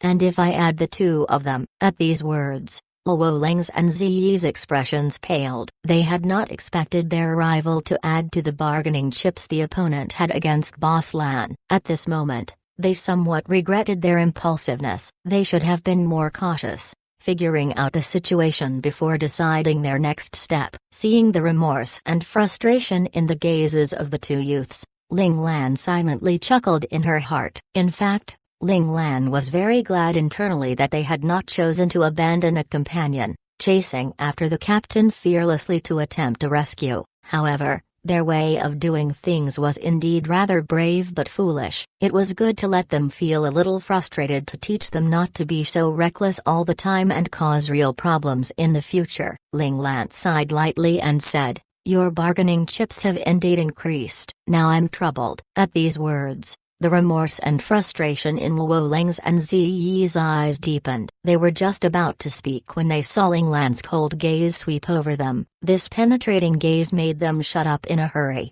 patiently waiting for Ling Lan's negotiation with the captain. Chapter 219, A Successful Mutiny. Ling Lan saw Luo Leng and Ziyi settle down in silence. Only then did she close her eyes softly and tap the arms of her seat contemplatively. Soon after, her eyes snapped open and she pointed at the major standing to one side, and said calmly, "I forgot to tell you, this person here is also my hostage. Tell me, what will you use to trade for him?" "Impossible." The captain's first reaction was disbelief. He knew the capabilities of the major. On this ship, the major was the strongest after him. Ling Lan cast a slightly mocking gaze in the direction of the major. "Why don't you tell him the truth?" The major sighed softly and said, "What he says is right. I am indeed his hostage." The major would not tell a blatant lie. If Ling Lan had truly wanted to bring him down, it was not impossible.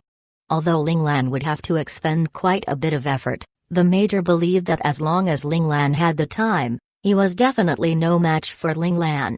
Furthermore, during this period of time, the major had came to understand that this seemingly cold and unfeeling youth was in fact very good at towing the line of propriety. None of the crew members who had been captured by him were in any danger of dying, and even the guard chief who had been seriously injured in the engine room had already received appropriate treatment to safeguard his life. Thus, he did not want to break his word and escalate the conflict between the two parties. If possible, he wanted to resolve this incident peacefully. The major's words impacted the captain. His expression changed as he found that the matter was more complicated than he had thought. However, Ling Lan's mental blows did not end there. "Well then, let me show you two more video feeds." Ling Lan then pulled out the video feeds of the engine room and the living quarters. In the living quarters, all the crew members were all tied up and locked up in a room together. Similarly, in the engine room, the guard troop was also tied up together,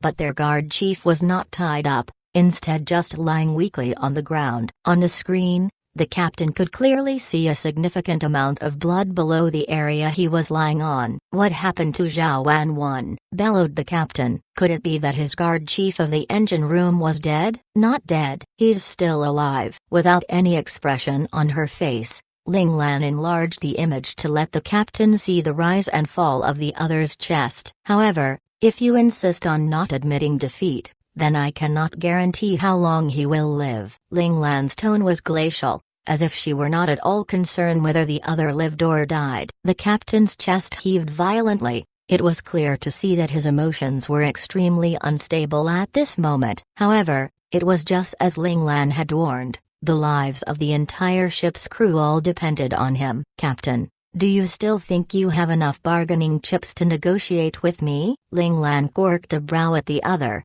her tone slightly mocking. For some reason, this distinct difference from his initial calm stoniness, this mocking tone, made the captain's sense of danger rise exponentially. Ling Lan rested her jaw on her right hand and said with a half-smile, "Indeed, with your strength, you can certainly kill any of us here within a second, and perhaps even reclaim control of this ship very quickly. However, do you think I was just waiting here for you idly, doing nothing at all?" The captain's face twitched, but he held it back. He did not stop telling himself in his heart that the other was just trying to scare him. He could not be terrorized by a 16-year-old youth. "In fact, during this period of time, I have already given the mainframe a command. If I die, this ship will immediately go boom and become a hunk of debris in this starry sky. In other words, both you and I will not survive. Not just that, those comrades who follow you would die along with us here, all because of your choice." Ling Lan described this horrific outcome in a nonchalant and indifferent tone, that half-smile still on her face. It was as if she were talking about a trivial matter, but there was a wildness in Ling Lan's eyes, proving that everything she said was real. This psychopathic appearance of hers made even Qilong and the others who knew Ling Lan well to shiver. Was this somewhat insane Boss Lan still that cold-faced and righteous Boss Lan of theirs? As if sensing the captain's doubts, Ling Lan prodded the light circles of the mainframe gently, and asked it cheerfully, "Isn't that right, my little mainframe?" "Yes, it is, my master," replied the mainframe mechanically. In the back, however, it was weeping. "Oh previous master, I'm sorry for lying to you, but my great senior is watching me like a hawk, so I have no choice but to say this." At these words, the captain's expression darkened. He threw Qilong from his shoulder onto the ground and pointed at Lin Zonking and the few other people in the room and said angrily, "Do you not value their lives? After they've put so much trust in you, willingly supporting you in this crazy endeavor?" Ling Lan turned to face the people he indicated, and her cold gaze made Lin Zonking and the others shiver involuntarily. "Do you all want to live on in oppression? Dying with dignity will undoubtedly make them feel honored. I believe they would all choose this path." With a casual quirk of an eyebrow, Ling Lan asked calmly, "Right?" Without even thinking about it, Ziyi replied, "Yes, we'll do as boss says." He did not want to be tormented to death by Boss Lan. In that case, he might as well choose a clean death here. Being able to die alongside boss, it would be our honor, said Luo Lang with a smile. That smile was unbelievably lovely, not a hint of coercion within it. Luo Lang truly believed in anything Boss Lan decided, so these words of his had no hesitation behind it whatsoever. Boss's decision is our decision. Lin Zonking was very cool about the issue, but it was precisely this cool calmness that convinced the captain that they were truly prepared to sacrifice themselves. Due to the overwhelming shock, the captain did not notice the small actions that passed amongst Ziyi, Luo Lang, and Lin Zonking. Meanwhile, the other four also took the hint from the three of them and all began speaking out in support of Ling Lan's decision. "You're all lunatics." The captain could only bite out these words in response. Ling Lan's decision gave the captain no avenue to utilize his skills. He dared not move for fear of killing Ling Lan by accident, for the entire ship would self-destruct if that happened. He roughly wiped a hand across his face and growled, "Speak. What exactly do you all want? For this one day and one night, we are the masters of the ship. Meanwhile, you will all have to satisfy our every need. including teaching us what we wish to learn. When we arrive at the true registration point of the First Men's Military Academy, then I will hand over the administrative rights to the ship," responded Ling Lan. "This is our offer. You are free to reject it. Then we shall both perish together." The captain pointed a trembling finger at Ling Lan, finally choking out, "You're ruthless." "If I'm not ruthless, could I have gotten what I wanted?" asked Ling Lan with a quirked brow. If she had not snatched the administrative rights of the ship, would the captain have agreed so easily? Also, "Stop with those tests. They're pointless." Ling Lan's subsequent words made the captain's and the major's expressions turn awkward, so their actions had long been figured out by the opponent. "If it weren't for those tests, I would not have made such a big deal of things." Ling Lan decisively threw all responsibility for the matter on the other party's shoulders, as if saying that this dramatic outcome was completely the fault of the captain and his team. This frustrated the captain and the major so much that they almost spewed blood. Hells, they had never seen such a shameless cadet before. Were all new cadets nowadays so arrogant, despicable, and shameless? That aside, little mainframe, don't disobey me. Ling Lan coldly prodded at the mainframe's light rings once more, causing the little body of the mainframe within the virtual space to tremble involuntarily. He hurriedly hugged the thigh of Little Four standing to one side, crying, "Boo-hoo-hoo, Senior's master is really scary." Little Four could not help but roll his eyes, wondering somewhat irritably why this little fellow was so gutless. His boss was so nice. Not only was she gentle, maybe not that, and kind-hearted. She seemed to bully him quite a lot too. Little Four felt himself becoming somewhat confused, but he very quickly cast aside all those doubts, telling himself firmly once more that his boss was the best boss ever. And that was that. To complete the task that his boss had set for him, the now doubt-free Little Four could only continue to cajole and counsel the mainframe. This patient manner left the impression that his senior was a great and wonderful person in the little fellow's mind, which would eventually lead the little mainframe to help them without any reservations later on in the future when Little Four requested his aid. After that, things were much simpler. The captain announced in the ship-wide comms channel that in the duration before they arrived at the destination, the ship shall be controlled by the cadets. This declaration acknowledged the shift in administrative rights. The initially arrogant crew were instantly knocked down to become servants, while the cadets finally achieved their goal of overthrowing their overlords, becoming the masters of the ship from their initial lowly positions of easily bullied peons. However, the Central Scout Academy students soon received Boss Lan's instructions, hoping that they would take advantage of this opportunity to learn whatever knowledge they were interested in with regards to spaceships too. Of course, how they could convince and persuade those crew members to teach them with sincerity all depended on the students' own abilities. Meanwhile, under the captain's tacit agreement, the crew also began mentoring the cadets in whatever they wanted to learn. Thus, the initially tense atmosphere between the two sides swiftly settled into a calm harmony, with completely no sign that a large conflict had occurred not too long ago. Just as Ling Lan had predicted, everyone on the ship, from captain to crew member, from mecha operator to repairman and odd job worker, was actually soldiers of the Federation. Therefore, they would not hate the cadets out of anger at their revolt. They may perhaps be somewhat peeved that they were bested, but they were still extremely admiring of the new cadets' spirit and capabilities. This was also the greatest reason why they were willing to mentor the students despite all that had happened.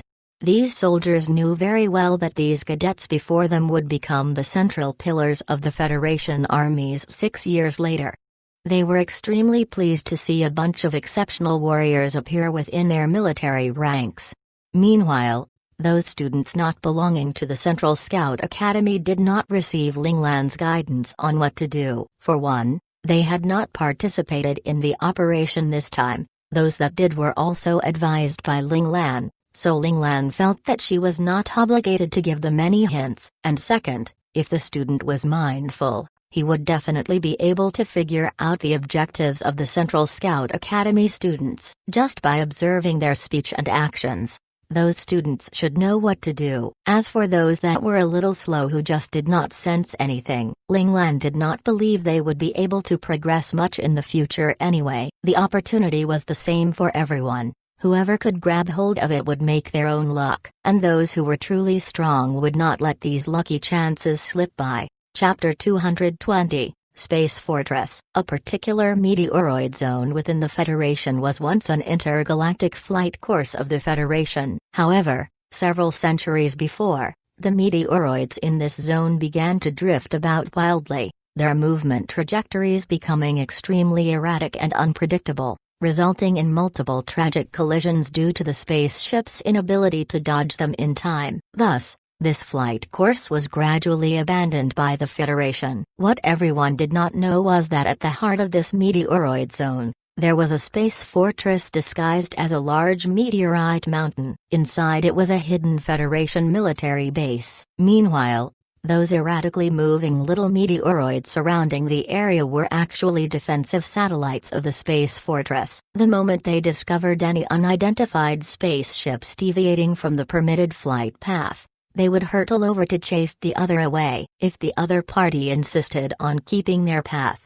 the defensive satellites would then collide with the ships in earnest, directly destroying the offending spaceships. It was 1 o'clock in the afternoon in the Federation. Inside the space fortress, the few surveillance staff responsible for monitoring the situation around the meteoroid zone were currently cozily seated together drinking some hot tea. After a busy morning, they could finally take some time to relax and chit-chat for a bit after having their lunch. Who could have expected that in just one morning, we've already received 9 ships ferrying the new cadets? It's really been crazy busy, one young surveillance officer of corporal rank complained as he stretched. Zhao Lin 1, you're new here, so you don't know, this is our busiest time every year. All the students who manage to get into the first men's military academy will come through here, said another young officer of second lieutenant rank with a smile. And this is just the beginning. Most likely we'll be even busier in the afternoon. All of the respective spaceships picking up the new cadets from the various planets will definitely arrive by the end of today. The second lieutenant's words received nods of agreement from all of the other officers. They had already been working here at this fortress for 2 to 3 years, so they were familiar with this situation. The corporal called Zhao Lin slapped a palm to his forehead and moaned exaggeratedly at those words. Heavens, there'll be more this afternoon? I'll definitely be wiped out. The second lieutenant cuffed him on the head exasperatedly, chiding him teasingly. Wiped out from just this little thing? What a useless fellow. Chastised, Zhao Lin hurriedly proclaimed his tenacious spirit which had no fear of difficulty or fatigue with a serious face to his leader. His antics caused the surveillance station to be a riot of laughter, the weariness of the morning seeming to fade away slowly between the peals of laughter. Although the fortress had pretty good working conditions on all fronts, the work there was relatively monotonous compared to those of the other bases. In particular, these surveillance staff had to face the same unchanging meteoroid zone every day, so it was very easy for them to become somewhat sick of the job. Therefore, they had learned to self-calibrate their mentalities, learning not to just stay silent and grim the whole time they were working. Instead, they would do as they were doing now, joking around lightheartedly to ease their minds. After a round of laughter, Zhao Lin suddenly snorted loudly, as if recalling something. The second lieutenant glanced at him and asked, "What's up with you now?" This fellow would always come up with some situation or another every day. The second lieutenant was no longer surprised by this. Zhao Lin covered his mouth as he snickered. "I'm just laughing at those new cadets. When they get off the ships, they're all so cautious, obedient like little rabbits. I've always thought that those who could enter the first men's military academy would all be the super elites, that they would be somewhat cocky and unruly, or maybe haughty in their expressions or something." The second lieutenant smiled and said, "That's just how it is now. They were not like that in the past. They were cocky and unruly just as you said." Zhao Lin's curiosity was piqued by this statement. He asked hurriedly, "Leader, why do you say that?" The second lieutenant said, "Honestly, I did not experience that time either. I've only heard about it from the last leader. He said that the new cadets did not used to be so obedient. Like you said, they were all sorts of trouble, making a mess out of this area. In the end, the chief of base could not take it anymore and reported it to the superiors. And later, the situation became better, gradually becoming like what you see now, where all the new cadets are docile and obedient. Could it be that the quality of the cadets improved, or perhaps they had been instructed by their scout academies? Asked Zhao Lin. The second lieutenant smiled and said, "How could that be? Our federation has always lived by the law of survival of the fittest. In order to cultivate strong fighters, the scout academies would never curb the students' competitive spirit and willfulness. Then what could have caused the new cadets to become so docile?" Zhao Lin just could not figure it out. Right then, one of the staff sergeants chortled and said, "That's because the ships sent out to pick up these new cadets are all the most outstanding of our army fleets. The members staffing them are all battle-experienced soldiers. Even if these new cadets are prideful elites with prodigious talent, they can only submit and give way before these hardened soldiers." Furthermore, military headquarters' instructions to these old soldiers on the ships were to beat down these elite princes a little, letting them understand that they are still really small fry right now and still haven't earned the right to be cocky. Zhao Lin gaped in shock. In other words, these new cadets have all been suppressed by our veteran soldiers. Bingo! Another sergeant chimed in with a laugh. It's rare that our Zhao Lin is so smart for once. Zhao Lin did not seem to sense the teasing nature of the sergeant's words. In an extremely thick-skinned manner, he said, "That's right. I've always been unbelievably clever." This once again caused the entire surveillance station to become a sea of laughter. "Attention everyone, another ship is incoming." The smiling second lieutenant suddenly noticed a ship entering their surveillance range, and quickly alerted his subordinates. The group immediately kept away their laughter, returned to their workstations, and began attending to their respective tasks. Checking data. Primary identification as the 7th Bugle Call from planet Doha. A sergeant extracted the data of the ship and found a corresponding match. The other is sending a signal requesting permission to enter. The signal code has been authenticated. Zhao Lin deciphered the signal source transmitted by the 7th Bugle Call, and after verifying that everything was in order, he reported to his leader.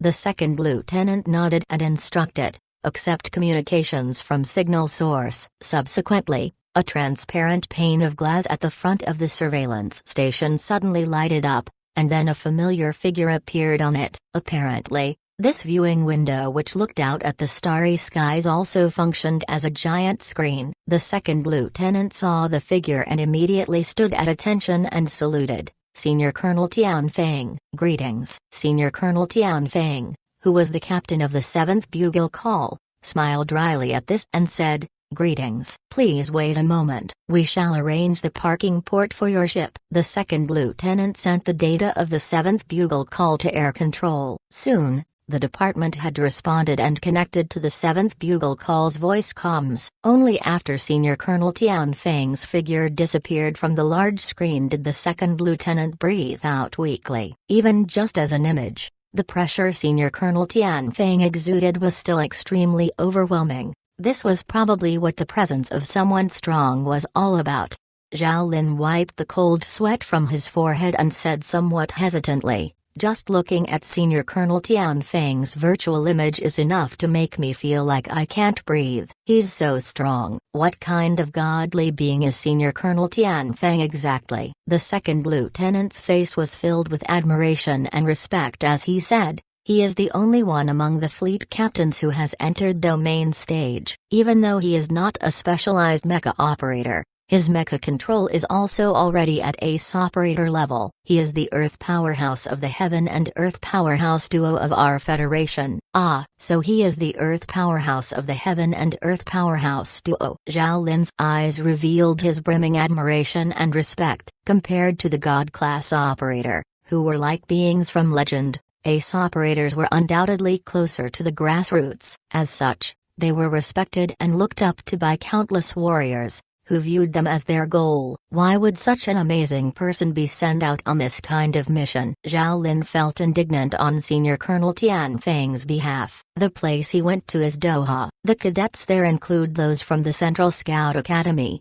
the gathering grounds of the cream of our Federation. Without someone like Senior Colonel Tian Feng, could they hold the fort against those top-notch prodigies? The second lieutenant chided Zhao Lin for his shallow thinking. Although Doha had indeed not produced many top-notch prodigies over the past couple years, it was never wise to underestimate these sort of established brand schools with substantial roots. Who knew if an aberrant would suddenly appear? Senior Colonel Tian Feng knew nothing of this discussion in the surveillance station that had been sparked by his appearance. Right now, he had already relinquished the captain's seat again and was standing in front of the screen, sullenly watching the new cadets bustling around the central control room. Even though the cadets had gone through a day and a night of learning, they were still noticeably inexperienced in controlling the ship. Many times, they failed to pilot the ship to the coordinates provided by the fortress, and air control was beginning to become a little irritated. Senior Colonel Tian Feng felt so embarrassed he could die. He knew that the staff in the fortress would certainly be speculating that he was drunk again. His lifelong good reputation would definitely be lost here, but he could not explain things to the outside world, because the truth was even more embarrassing. Senior Colonel Tian Feng looked at Ling Lan sitting in the captain's seat, as composed as ever, as if not at all concerned that the cadets would ruin the ship through their bumbling efforts. He could not help but ask, "Why aren't you at all nervous? If the sky wants to rain, if your mother wants to remarry too, what will be," replied Ling Lan breezily. As long as the ship was not utterly destroyed, she had no objections. After all, this spaceship wasn't really hers anyway. Senior Colonel Tian Feng instantly choked on a breath and said moodily, "I have never met anyone as daring as you." Ling Lan's lips curved up subtly. "Otherwise I would not have been able to take over your ship." Completely uncaring that she was adding yet another stab to Senior Colonel Tian Feng's heart. Senior Colonel Tian Feng was infuriated, and he muttered angrily, "I can't imagine who could have raised such a crazy son like you. Hells, doing this kind of things beyond human understanding." The corner of Ling Lan's lips quirked. "Why? You wish to know? Perhaps you want to spar a little with my father?" For some reason, Senior Colonel Tian Feng once again felt a surging sense of danger like none other he had felt before. His gut told him that he definitely should not respond and take the bait, but the indignation in his heart made him blurt out, "Of course, this old man should not bully the young, but why can't I go fight the elder?" Ling Lan slowly approached Senior Colonel Tian Feng and then said airily, "You are welcome to go seek out General Ling Zhao." Ling Lan's tone was filled with teasing mockery, obviously greatly looking forward to Senior Colonel Tian Feng seeking out her father for a fight.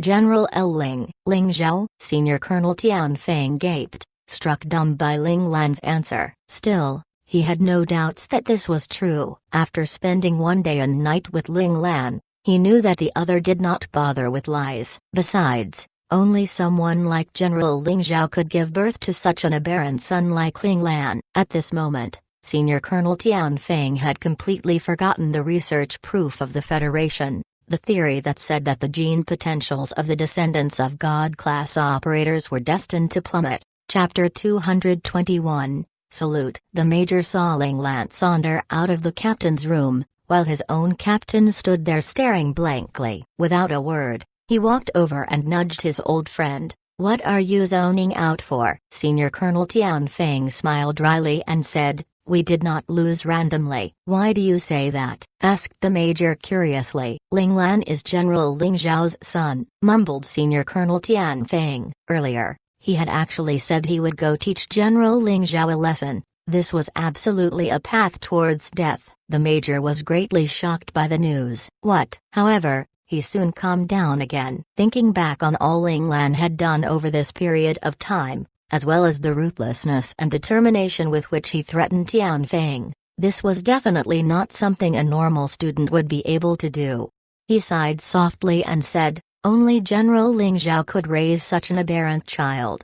Sure enough, a tiger would never father hounds one." That said, He shared a glance with Senior Colonel Tian Feng, each seeing the excitement and joy in the other's eyes. Knowing that the person they idolized had an inheritor made them extremely glad, and their initial sense of defeat was significantly reduced.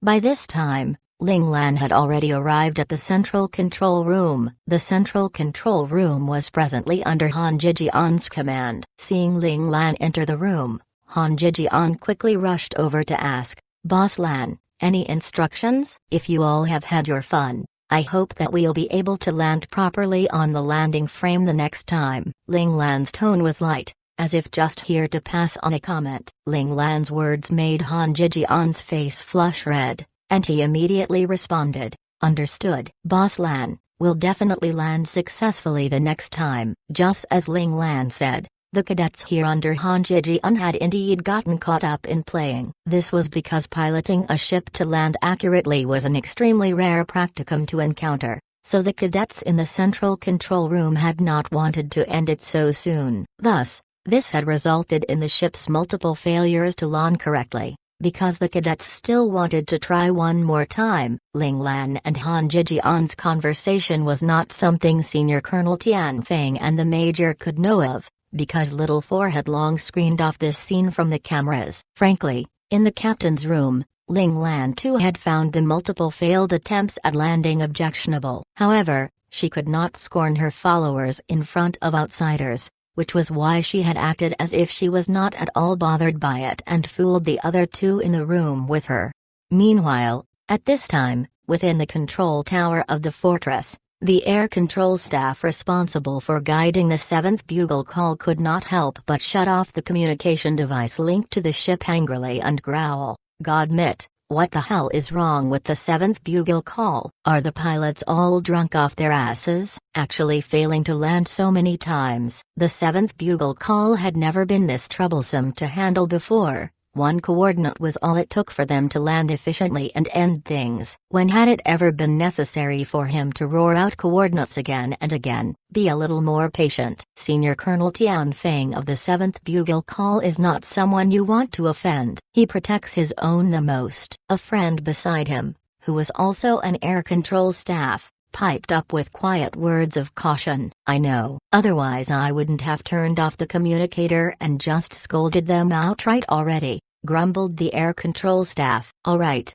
you see, the 7th bugle call seems to have found the correct position now." Another companion inadvertently saw the 7th bugle call move and immediately raised his voice to alert him. "Damn it. Finally, I really was about to be frustrated to death. I have never seen such an incompetent ship pilot. Does he actually have a license?" Grumbling to himself, the air control staff once again turned on the communicator and issued the subsequent instructions. Of course, from the moment he turned on the mic, his voice became calm and patient, as if his earlier displeasure was just an illusion. "Attention, a notification came from the surveillance station. Another ship is coming." The staff receiving messages in the control tower alerted the free air control staff so that someone could step up to direct the new incoming ship. "I'll do it." The first air control staff who had cautioned his companion accepted this assignment. He then connected to the other's comm signal and said, "Hello, I am number 72, an air control staff at Fort Genesis." This time, the 7th bugle call cleanly and efficiently alighted on the landing frame of the fortress dock. Han Zhijian had directly passed on Ling Lan's original words to caution the overly excited cadets, bringing them to heel instantly to obediently listen to Han Zhijian's orders, no longer daring to fool around. This caused the spectating flight crew enjoying the show to be a little disappointed, but they were silently impressed at the esteem Ling Lan held among the cadets. Of course, they were also very admiring of the way Han Zhijian had used Ling Lan's authority to swiftly take control of the central control room. Meanwhile, landing alongside the 7th bugle call was another spaceship slightly smaller than the 7th bugle call. It landed to park at the dock neighboring theirs. Perhaps the cadets on that ship were fewer, for the ship doors opened a little earlier than that of the 7th bugle call, and 10 or so students disembarked one after another from the ship. Just as with the previous ships, these new cadets had their heads bowed in timid silence, walking hesitantly onto the platform. Then, under the instructions of the fortress guides, they swiftly departed to wherever they needed to go. The speed with which they moved was as if they were running away from some dragon's lair or tiger's den, footsteps in clear disarray. The soldiers on duty at the platform looked on expressionlessly as these dejected and skittish youths emerged and ran away. Only those with a keen eye could see the trace of contempt in their eyes. They did not like this cowardly manner of the youths, believing that this was a disgrace to soldiers.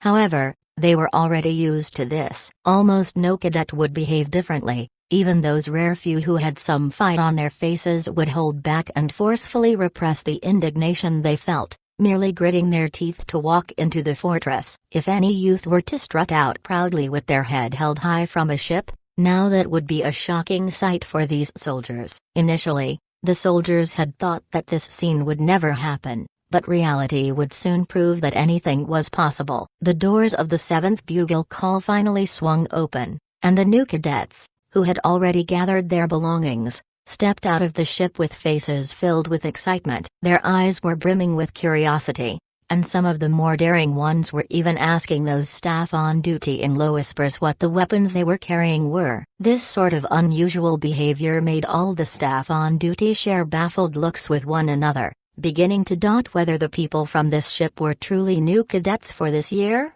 or were they a group of tourists here to sightsee at the fortress. Of course, the latter possibility was impossible. Fort Genesis was a secret fortress of the Federation, and so was not open to the public. Thus, there would naturally be no such thing as tourists here to sightsee. The reason why the soldiers on duty would have this mistaken impression was entirely because these new cadets had no fear in their eyes, no trepidation, no shame, and no rage or indignation. All there was excitement, curiosity, as well as that conspicuous confidence and haughtiness. After the cadets disembarked, they did not move according to the instructions of the fortress guides. They remained standing on the platform, patiently waiting for the students after them to disembark as well. This made the guides rather annoyed, beginning to blame the comrades on the ship for not doing their part and educating these new cadets well. Once everyone had gotten off the ship, Ling Lan threw a look at Qilong. Qilong immediately raised his voice and shouted, "To thank all the staff of the 7th Bugle Call, salute." All the cadets from the ship were seen to stand at attention, and facing the crew of the 7th Bugle Call who remained on the ship, they collectively executed their scout's salute. This was something they had decided even before they had left the ship. Over the course of this one day and night, the staff members of the 7th Bugle Call had helped them all immensely. Every student had learned a little of whatever they had wanted to learn to some extent. This made the students all extremely grateful. Salute. Inside the ship, Senior Colonel Tian Feng's booming voice rang out. At that, the soldiers at the entrance of the ship, as well as those in places the cadets could not see, who were looking at the cadets saluting them with serious faces on various screens, responded primly and kind with the exclusive military salute of the Federation soldiers. "Thank you." This solemn and grateful reciprocal military salute caused everyone present at the scene to be stupefied. Several new cadets from the other ship who had yet to leave also revealed flabbergasted expressions at this scene. However, very quickly, their faces darkened. They were all new cadets of the military academy. Why was the other party treated so differently? "Where are those new cadets from?" one of the more daring new cadets asked a guide beside him. "They're from Doha." This was not a secret to begin with, so the guide responded without any reservations. "Doha, that place which is the so-called gathering grounds of the prodigies of the Federation?" said the new cadet through clenched teeth. Just because their talent was better, they deserved this preferential treatment? Their eyes filled with envy and dislike. At this moment, Ling Lan and the others of her party did not know that their actions had drawn the envy and disgruntlement of the cadets from the other various planets. Those cadets were all secretly plotting how they would show these elites a thing or two at the military academy. At the command center of Fort Genesis, the supreme commander of the base, Major General Jing Ren, was seated as he watched all that was happening after the 7th Bugle Call parked at the dock. He could not help but mutter to himself, "How strange. That fellow Tian Feng is not someone that nice." Right at this moment,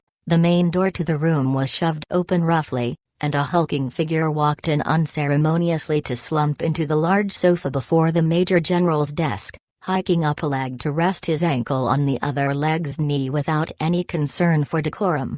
Major General Jing Ren could not help but shake his head and say, "Tian Feng, could you please maintain some decorum? No matter what, you're still one of the poster children for the Federation soldiers. It's not like I want to be one," Senior Colonel Tian Feng said dismissively, with no sign that he was planning to change. Major General Jing Ren knew the temperament of his old friend well, and so did not continue to harp on the topic. He pointed at the screen in front of him, which was still playing the scene where the two sides had saluted one another, and asked, "What exactly was this about? Could it be that you had a sudden fit of kindness?" Tian Feng looked at the image and instantly grimaced. "Don't bring that up anymore, otherwise I'll be frustrated to death." Major General Jing Ren was taken aback and quickly asked, "What happened?" Tian Feng could not help but lift a large hand to cover his face as he said, "This embarrassing thing, I really don't feel like talking about it." Right then, a clear voice rang out from the doorway, "Of course he doesn't want to talk about it." This time, we were defeated soundly. The major from the 7th Bugle Call had arrived. "Luo Yang, you've come as well." Major General Jing Ren's expression was pleased as he quickly stood up in welcome. Major Luo Yang shut the door as he came in and then walked forward with a smile. He bumped fists with Major General Jing Ren. This was their special way of greeting one another. Chapter 222, What Right? Major General Jing Ren once said plaintively, "Every time you pass through here, you never come over to visit me. You know that one of us, either I or Tian Feng, have to remain with the 7th Bugle Call," said Luo Yang with a wry smile. "I shouldn't have let you go with Tian Feng from the start. If you had followed me, right now you two should already be a senior colonel." Major General Jing Ren glanced coolly at Tian Feng, as if blaming Tian Feng for holding back Luo Yang's progress. Senior Colonel Tian Feng could only rub his nose and stay silent. At the beginning, it was indeed he that had clung to Luo Yang and begged him to help him, because he knew that it was impossible for him with his brash and forthright personality to handle all those miscellaneous trivial things associated with running a ship. Thus, he had to find a trustworthy friend to help him, and Luo Yang was his only choice. "But, why could you both come down this time?" asked Jing Ren curiously. "Because the 7th Bugle Call is currently undergoing a system reset, so there's nothing I can do there anyway," replied Luo Yang.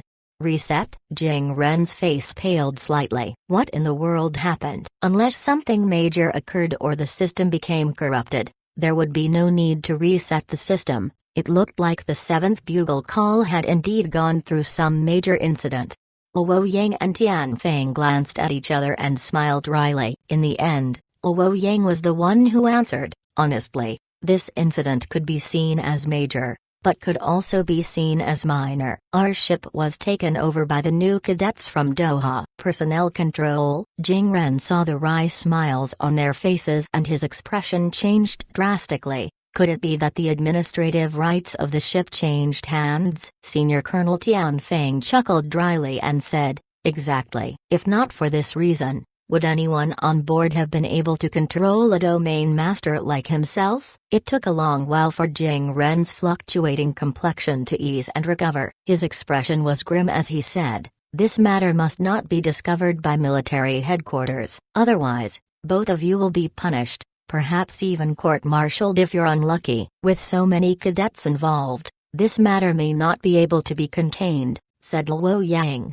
"However, as long as one person is willing to help, we will be fine." Jing Ren's expression twitched. "What do you mean, as long as General Ling Zhao is willing to bury this incident?" "General Ling Zhao," shouted Jing Ren, "how would that be possible? For what reason would he move to help us?" "Because the head of the new cadets who successfully conquered the 7th Bugle Call was none other than General Ling Zhao's son. If we don't ask him to resolve this, who should we ask instead?" Senior Colonel Tian Feng threw down a bomb directly. "What? General Ling Zhao has a son?" Jing Ren was in disbelief. He covered his forehead with his left hand and waved his right hand at them, saying, "Hold on, let me organize my thoughts for a moment. This news is a bit too much. My brain's CPU can't process it so quickly. Finally, Major General Jing Ren regained his composure. He thought for a moment. It was true that the only one who could intervene and would be willing to intervene was General Ling Zhao. However,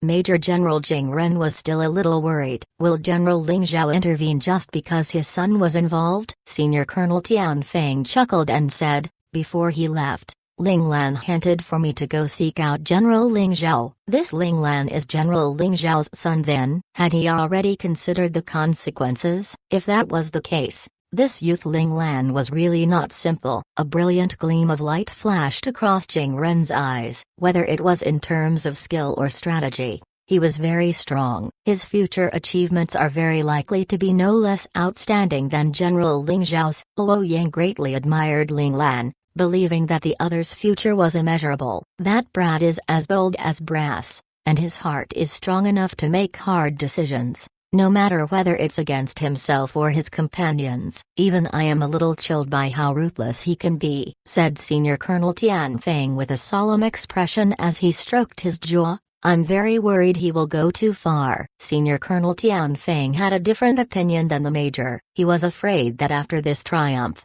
Ling Lan would become even more uninhibited. If he encountered someone even more ruthless than himself, he might spiral awry terribly. He is only 16 years old, Luo Yang reminded Tian Feng. There are too many future possibilities. We cannot just come to a conclusion so soon. Tian Feng fell silent, but the worry in his heart was not completely quelled. Ling Lan was indeed abnormally exceptional on so many fronts, but the more aberrant one was, the more terrible the consequences if one ended up on the wrong path.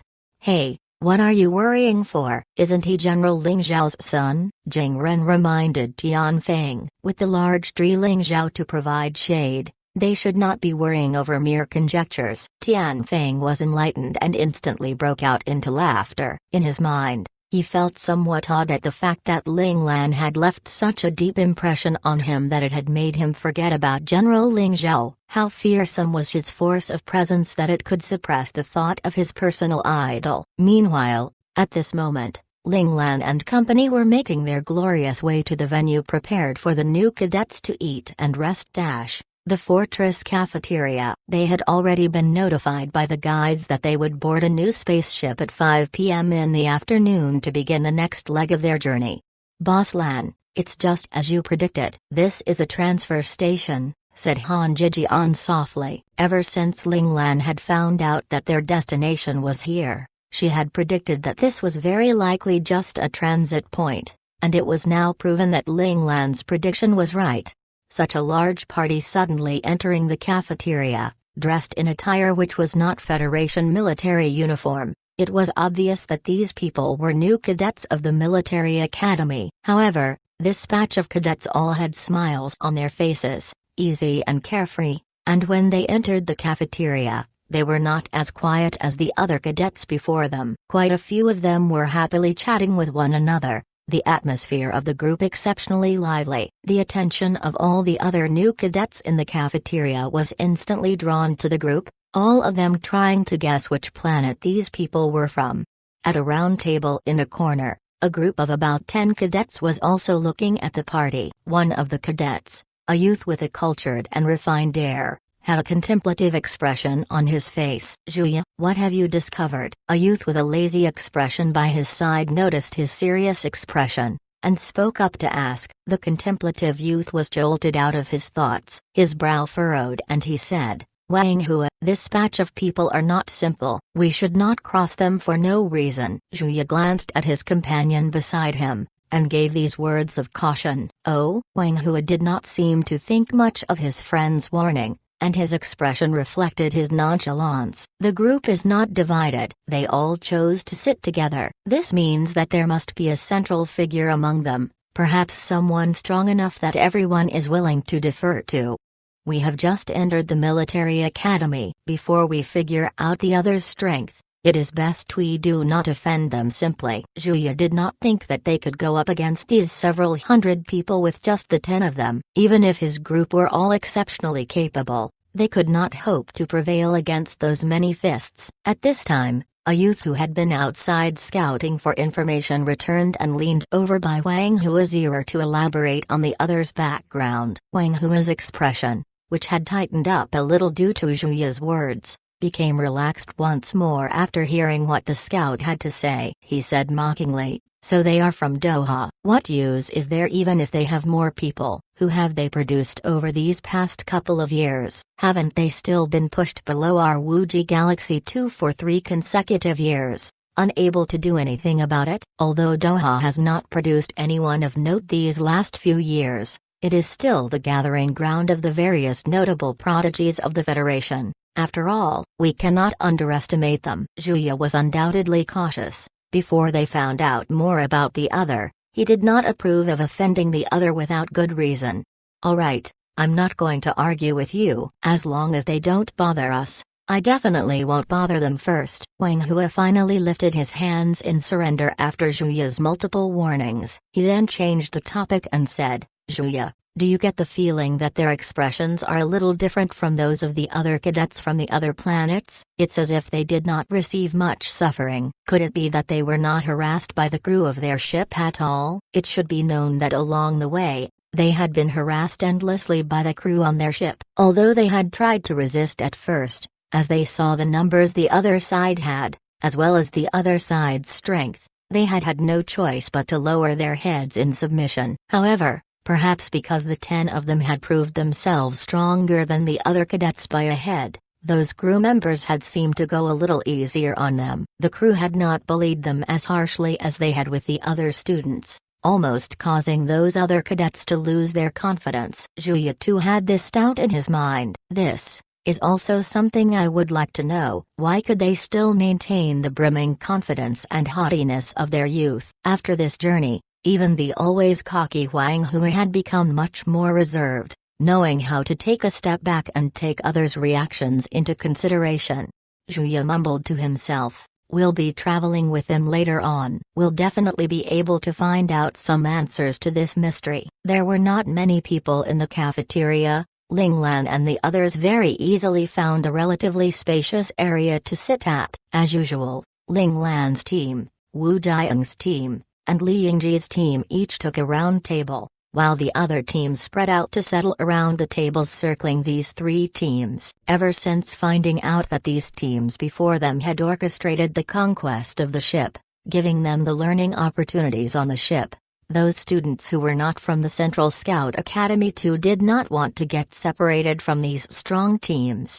Any student who could get into the first men's military academy was definitely intelligent. They knew which option was better for them. Thus, they too followed the example of the Central Scout Academy students, choosing seats alongside them to sit in. This conspicuous unity raised flags among the other groups of students. Several youths who were rather close to Ling Lan's and even left their original seats to choose somewhere farther away to sit. Right then, Wu Jiang and Li Yingji walked over to greet Ling Lan, saying, "Boss Lan, we have something to discuss with you." Ling Lan indicated for the two to sit down. Li Yingji peered at those other cadets who were side-eyeing them with vaguely palpable animosity, and scoffed, "Looks like they don't welcome us here." Wu Jiang laughed and said, "Was our entrance too grand?" Ling Lan thought for a moment and nodded. "Just a little. I think, as the number of cadets increase, there will only be more people who hate us." Li Yingji was just about to say something when he saw 10 or so people giving trouble to the Doha cadets at the fringes of the circle. He frowned and said,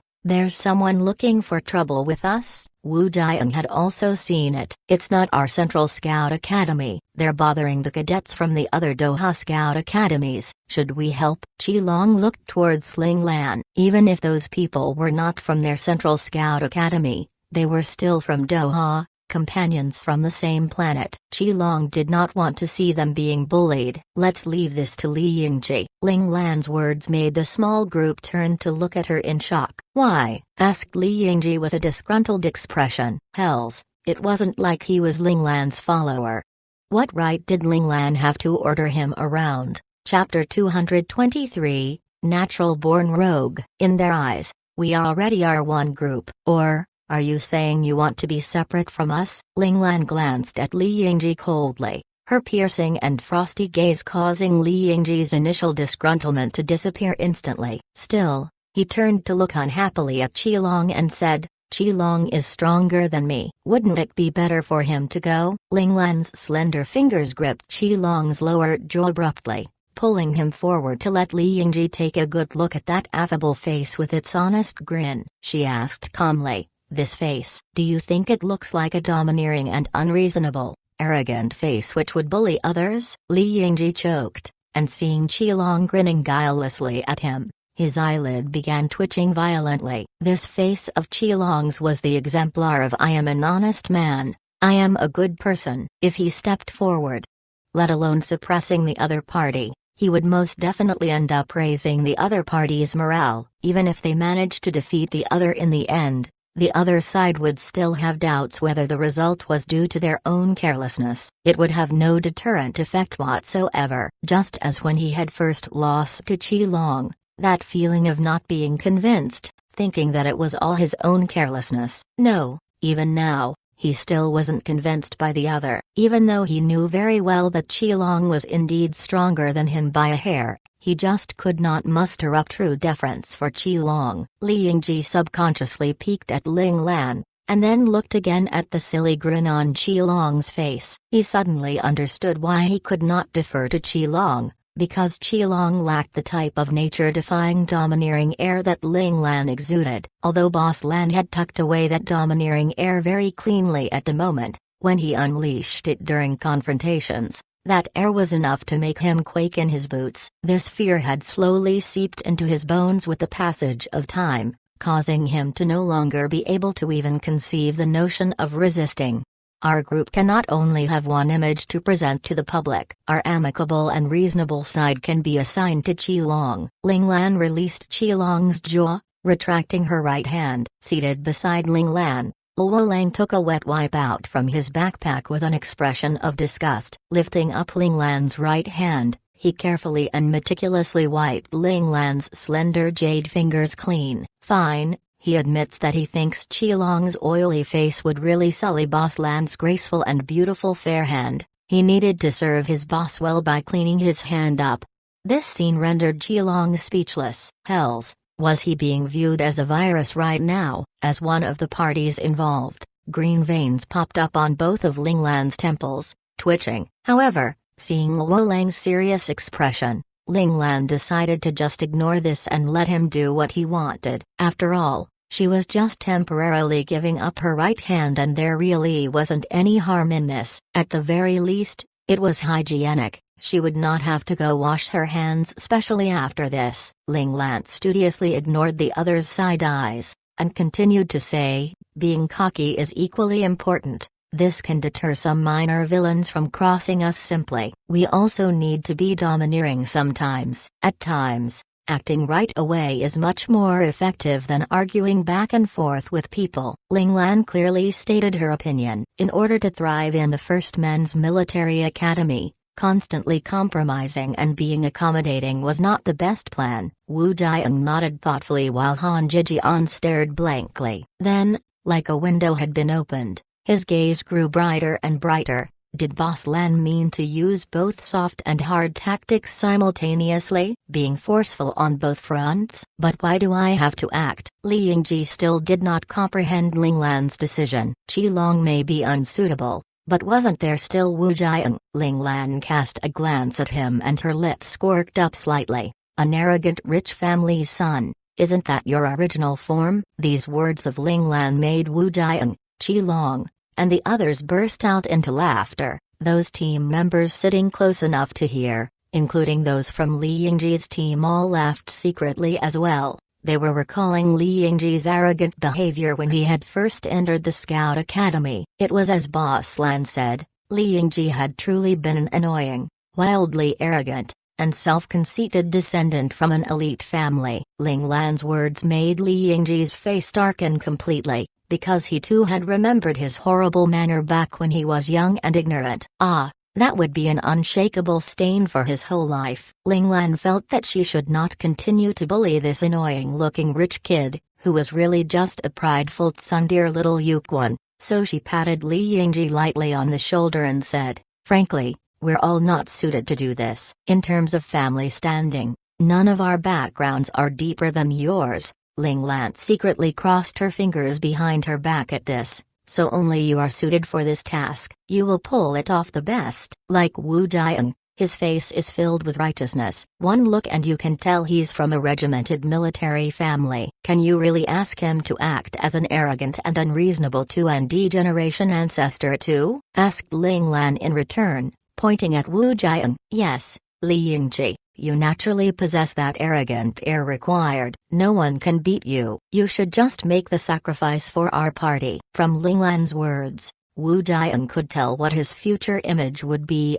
so he quickly rushed to coax Li Yingji. As his classmate for 10 years, he naturally understood Li Yingji's weakness towards flattery. Wu Jian's words undoubtedly cheered Li Yingji up immensely. Seeing the pleading and expectant faces of Qilong and the others around the table, he sniffed haughtily and said impulsively, "Since you all begged so earnestly, I'll take one for the team and accept this responsibility then." Seeing this side of Li Yingji, Ling Lan could not bear to look straight at him, immediately turning her head away. This little fellow had been sold off and still he stayed to help his traders count their money. How was he so adorable for? Good luck. Qilong and the others all cheered energetically for Li Yingji, which just made Li Yingji even more eager to perform. "I'll let you all see what a true arrogant 2nd generation ancestor is like. Watch and learn." Li Yingji rolled up his sleeves and said to his team members, "Follow me. Let us go teach them a good lesson." "Yeah," shouted Li Yingji's team excitedly. Those hanging around with Li Yingji were pretty much all cut from the same cloth. Looking at the unimaginably arrogant Li Yingji, Ling Lan and the others collectively sweat dropped. Damn it, this fellow was a naturally born to be a rogue. "Leader, how should we do this?" On their way, a team member asked Li Yingji. "How?" "Just go right up to them and teach them a lesson. Hit them however we want as long as it's not fatal. Remember, we are great arrogant rogues. Anyone who rubs us the wrong way, we beat up," said Li Yingji with a fierce glare. "What if someone stronger than us appears?" The team member was still uncertain. Mind you, the other side was also headed for the 1st Men's Military Academy, all exceptional characters from the respective scout academies. What if by some chance they ended up kicking a hard plate and failed in beating up the other to be beaten up instead? "Don't you see that we have people behind us?" Li Yingji pointed out the table behind them where Ling Lan was seated. "Do you think those new cadets will have someone stronger than Boss Lan?" Li Yingji was currently extremely bold. If by any chance he could not handle things, wasn't there still Ling Lan and the others behind him? Subconsciously, Li Yingji had already considered Ling Lan and the others as a sturdy shield at his back. To be honest, he was not resistant towards Ling Lan's instructions, he was just a little displeased at Ling Lan's casual way of ordering him around. Ling Lan understood Li Yingji very well. She knew the other was an egotistical show-off who loved to be in the spotlight. This sort of role, especially where he had to exert his dominance over others, was as easy as breathing for him.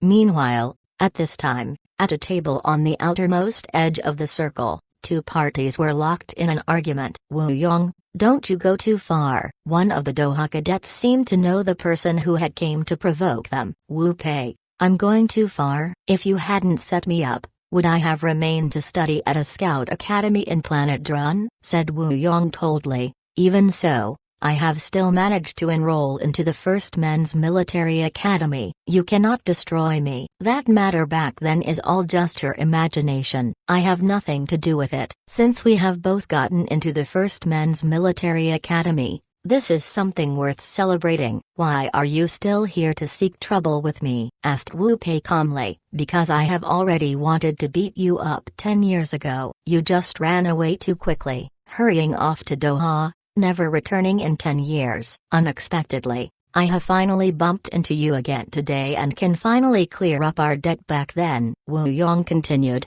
"Should I break your right hand, or both your legs? I'll let you have a taste of my suffering back then." Wu Pei's expression became frosty and he said warningly, "Wu Yong, you better not take things too far. These people here are all from Doha." "Ha ha, Will they act on your behalf? Aren't you the only one who was accepted into the first men's military academy from that scout academy of yours? Wu Yong knew everything regarding Wu Pei like the back of his hand. Seize him, Wu Yong said to the companions by his side. Just as those people were planning to seize Wu Pei, a haughty voice rang out. Ho, who permitted you to bully my people? At this moment, Li Yingji had already led his team members to the scene. Li Yingji raised his jaw high, looking down with disdain at the other side. This obviously contemptuous expression made the rage on the faces of Wu Yong's party climb rapidly. He is not someone from your scout academy. Wu Yong forcefully tamped down on his anger,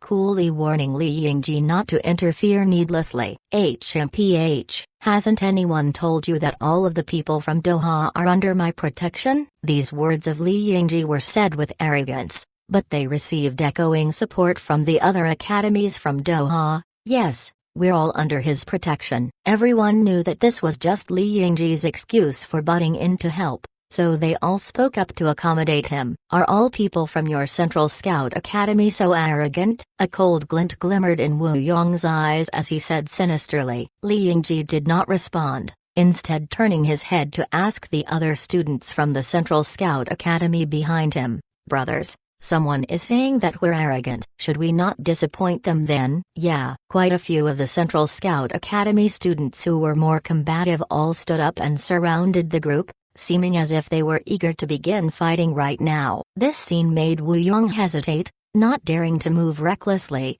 but he was unwilling to retreat just like that, so he asked curtly, "Can't you all be reasonable?" Li Yingji snorted and said, "You already said we were arrogant, and still you ask us to be reasonable? Are you stupid?" Wu Yong choked on a breath, finally only managing to bite out, "You watch your step." This was a random threat issued out of helplessness, which was also meant to signify the end of this conflict. Any slightly reasonable person would not let the matter escalate further. The two sides involved would typically back off at this point and go their respective ways.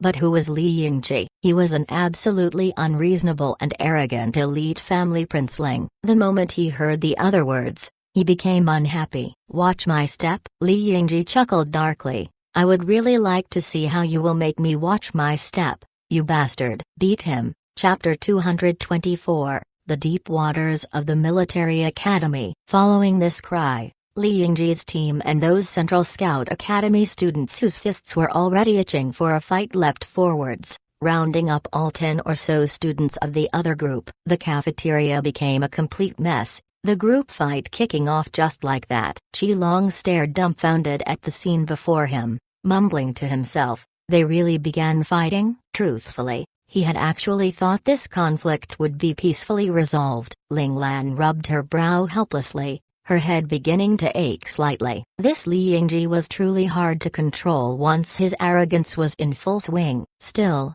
this was good too. At least some of the new cadets who had been thinking of trying something against them would now think twice before bothering them. Wu Jiang, go and check in on Li Yingji. Don't let him take things too far. Ling Lan was worried that Li Yingji would not be able to stop once his temper was running high, so she sent Wu Jiang off to wrap things up. Compared to Qi Long and the others, Wu Jiang had a better relationship with Li Yingji. Wu Jiang nodded to show he understood. However, what Ling Lan was worried about did not occur. Li Yingji still remembered Ling Lan's instructions and was careful not to inflict any life-threatening injuries. Even so, Wu Yong and his party of about 10 people all received heavy internal injuries. In the end, they had to be carted up to the starship headed for the first men's military academy by the soldiers at the fortress, hence becoming one of the running jokes at the military academy.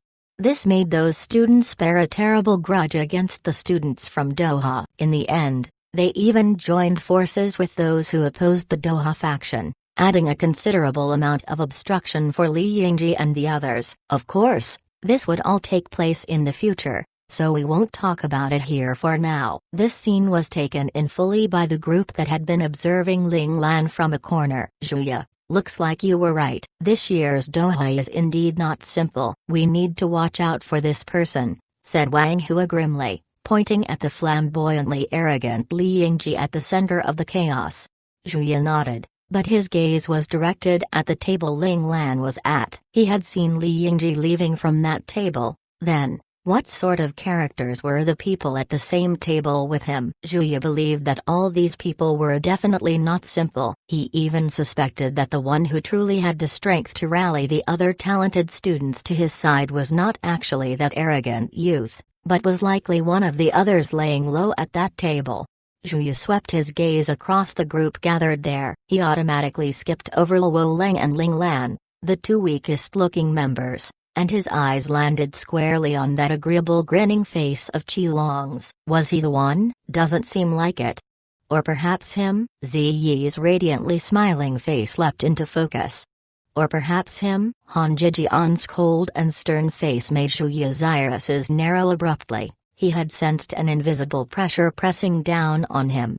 Zhuya, are you alright? Wang Hua saw cold sweat appear abruptly on Zhuya's forehead, and could not help but exclaim in surprise. Zhuya closed his eyes, calming himself down quickly, as if replying to Wang Hua, but also as if he were just talking to himself. He muttered, I may have met my rival. What? Zhuya had spoken so softly that Wang Hua had not heard him properly. Zhuya smiled at Wang Hua and said, it's nothing. Maybe I'm just too tired. Zhuya's words made Wang Hua relax. Indeed, Zhuya had spent too much mental effort on handling things with those crew members on the ship previously. This was something that could not be helped. When one's strength was weaker than the opponent's, one could only make up for it with wit and intelligence. Zhuya glanced once more at Han Zhijian and thought to himself, is that person their strategist? He looks like a real impressive character. Zhuya knew very well that since they belonged to two different power factions, there would come a day when they would clash. He rallied his spirits and his eyes lit up. He, Zhuya, was not someone who was afraid of challenge.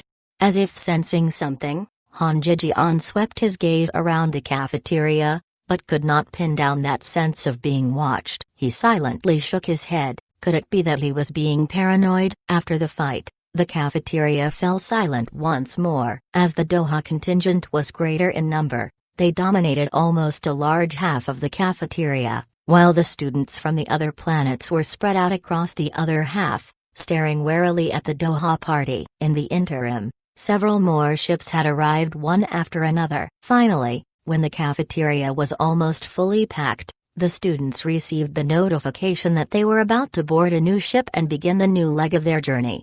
Under the lead of the fortress staff, Ling Lan and the others came to the boarding point of the new spaceship. They were instantly struck dumb by the formidable appearance of this new ship. It turned out that the spaceship this time was not disguised as a commoner spacecraft, but was a genuine military vessel, a patrol ship marked by the Federation. At the helm of the patrol ship was a powerful long-range energy cannon. Laser cannons spread out threateningly all over both flanks of the ship and its stern. In addition, there were two long-range interstellar guided missiles clipped to the belly of the ship, ready to attack any enemy from afar. The spaceship's hull was also not something those small spaceships impersonating as public spaceships could compare to. In its entirety, it was 3 times larger than the 7th Bugle Call. This massive military vessel lounged in the spaceport, and in comparison to all the other short and small ships around it, it seemed even more grand and majestic. Ling Lan did not know what kind of existence an interstellar mothership was, which was larger than regular starships by tenfold, but right now, this starship before her in its full glory awed Ling Lan, who once again felt her blood boil with excitement within her. All of the cadets boarded the ship with awe and reverence, and then received some rules they had to follow within the starship. Perhaps the new cadets had been stunned into meekness by the majesty of the military vessel, or perhaps they were still traumatized by their experiences on the previous ship, for they did not dare to irritate the soldiers on the ship, obediently waiting as instructed on the ship. Ling Lan's party naturally did not want to cause any trouble this time, thus, the journey was smooth sailing all the way. 3 days later, They successfully arrived at a mysterious and lovely planet. Little Four had long contacted the mainframe on the military vessel in secret to find out the coordinates of their landing spot. He alerted Ling Lan to the fact that this place was yet another planet unmarked by the Federation. Ling Lan could not help but recall her first outing to Planet Demon Beast and all its associated happenings. She shuddered in silence, plagued by the unshakable feeling that something was going to happen here on this mysterious planet as well. She could only hope her luck was better this time, allowing her to peacefully live through these 6 years of life at the military academy. The starship naturally could not descend straight through the atmosphere of the planet. It hovered in the spaceport in the outer space of the planet, where the excited students then transferred to a shuttle train which brought them to their actual destination military capital. The screens on the train explained that this planet had only one human city, and that was military capital. There were only two kinds of inhabitants in military capital. One was military academy students, while the other was military men. That's right, the instructors of the First Men's Military Academy were actually soldiers and officers from various positions within the army.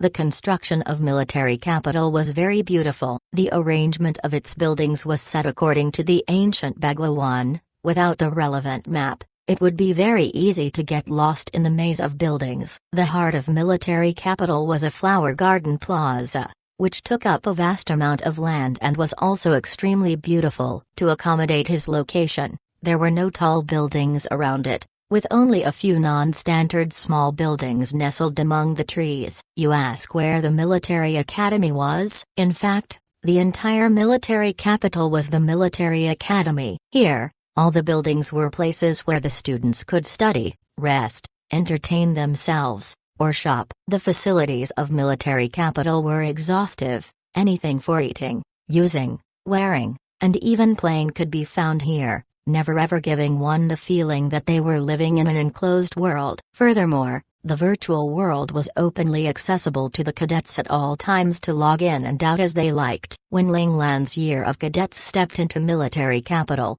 she instantly noticed some cadets dressed in standardized uniforms staring at them strangely. Quite a number of them had even opened their communicators, as if contacting someone about their arrival. This raised Ling Lan's guard. Could it be that these senior cadets wanted to show the new cadets their place? Thinking about it, Ling Lan felt that this was a likely possibility, so she warned Qi Long, Wu Jian, Li Yingji, and the others to be a little more careful to not get separated from the others and give the older cadets a chance to act.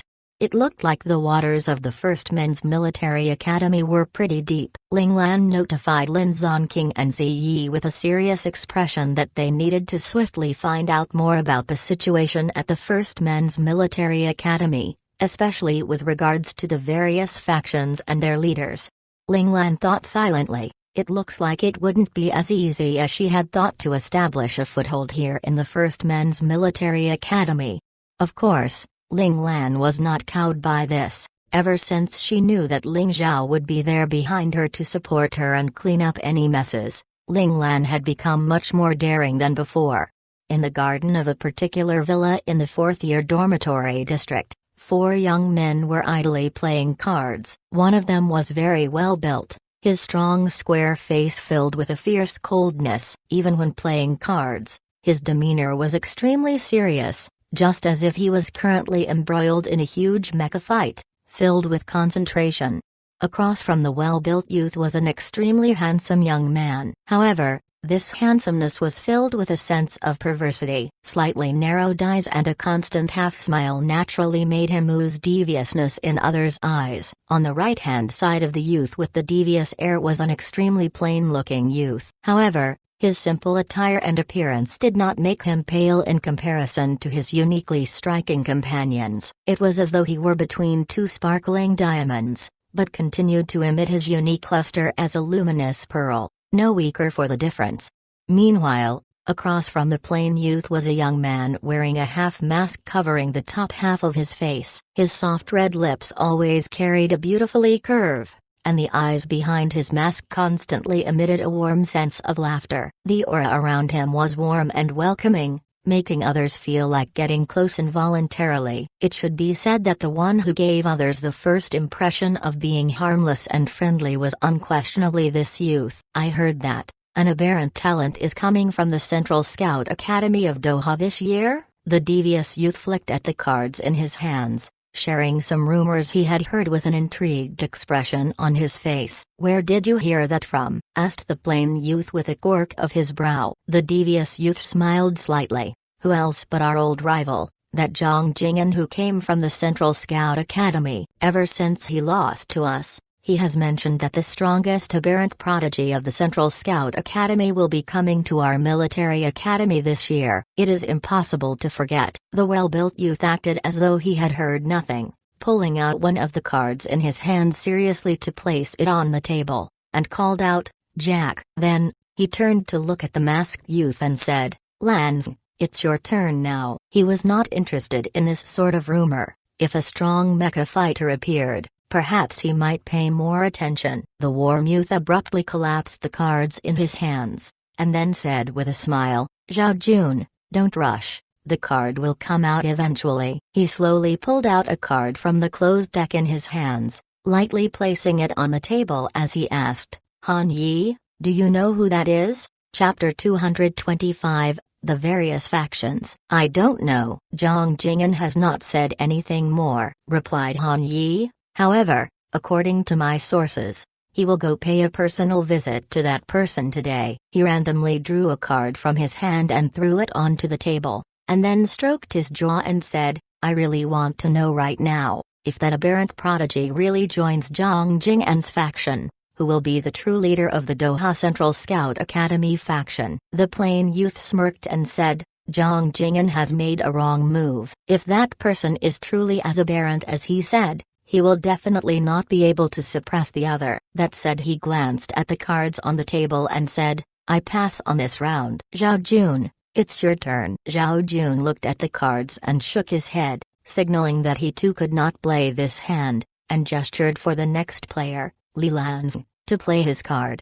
Li Lan pulled out a card and placed it down, saying, "Well, you can't really say that. Perhaps he is willing to become the other's assistant." The plain youth glanced at Li Lan and asked, "You think Zhang Jing'an is that broad-minded?" Li Lan closed up his cards, thinking seriously for a moment before saying admiringly, "Wei Ji, looks like you are still the one who understands Zhang Jing'an better." Wei Ji smiled, as if basking in Li Lan's words. "I've been fighting him for 4 years. If I still don't understand him, would I still have the right to sit by your sides?" Han Yi chuckled. Although the 4 of them came from different planets, ever since they entered the military academy, they had been working with each other to fight against the Doha faction. The collaboration among the 4 of them was integral to the current situation of being able to easily keep the Doha faction in check beneath them.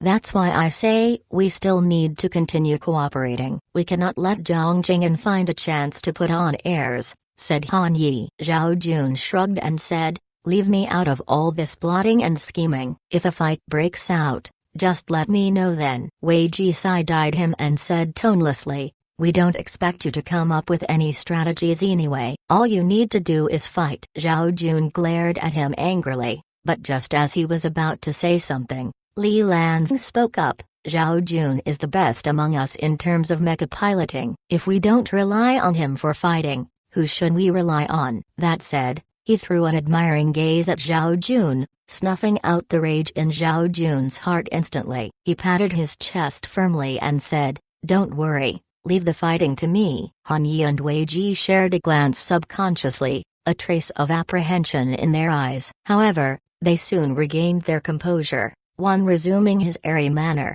the other still smiling as deviously as ever. Li Lan did not seem to detect the swift change in the 2 youths' eyes. He looked at Han Yi and Wei Ji with a warm smile and asked brightly, "Are we still playing?" Han Yi threw the cards in his hands onto the table and stretched expansively. Only then did he stand up and say, "No, let's stop." Before figuring out the situation on Zhang Jing'an's side, "I can't rest easy sitting here." There were several cadets chatting not too far away. When one of them saw Han Yi stand up, he rushed over to say, "Leader, let's go," said Han Yi to his team member. "Leaving so soon, busy?" Wei Ji frowned lightly and stood up as well. He did not really have much desire to leave, but since Han Yi was about to go, there was not much point in him staying behind. Han Yi smiled and said, "I have to go arrange some of my people to keep watch on Zhang Jing'an. I have to find out how strong that aberrant even Zhang Jing'an respects is. I really do not want to let the Doha Central Scout Academy faction rise again." It had taken them much effort to lead the Planet Wuji factions to suppress the Doha factions.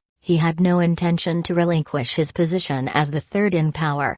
Wei Ji nodded and said, "Then I'll go with you." At this time, Wei Ji's team member had also run over, and the two youths left the villa with their respective team members. Seeing their figures disappear from sight, Zhao Jun sniffed and threw down the cards in his hands. "DMN, really taking me as their hired thug now?" Li Lan also threw down the cards in his hands, a subtle smile on his face. "Since it's a cooperation, some price must be paid. It's fine as long as this price remains within our control." Zhao Jun turned his neck from side to side, relaxing his body that was somewhat stiff from sitting too long. In a somewhat disgruntled tone, he said, "I really don't know why you chose to join them back at the start. Wouldn't it have been better to join forces with the number 1 and number 2 factions?" Li Lan shook his head and said, "Joining the number 1 and number 2 factions, we would not have any speaking rights. That would truly make us hired help.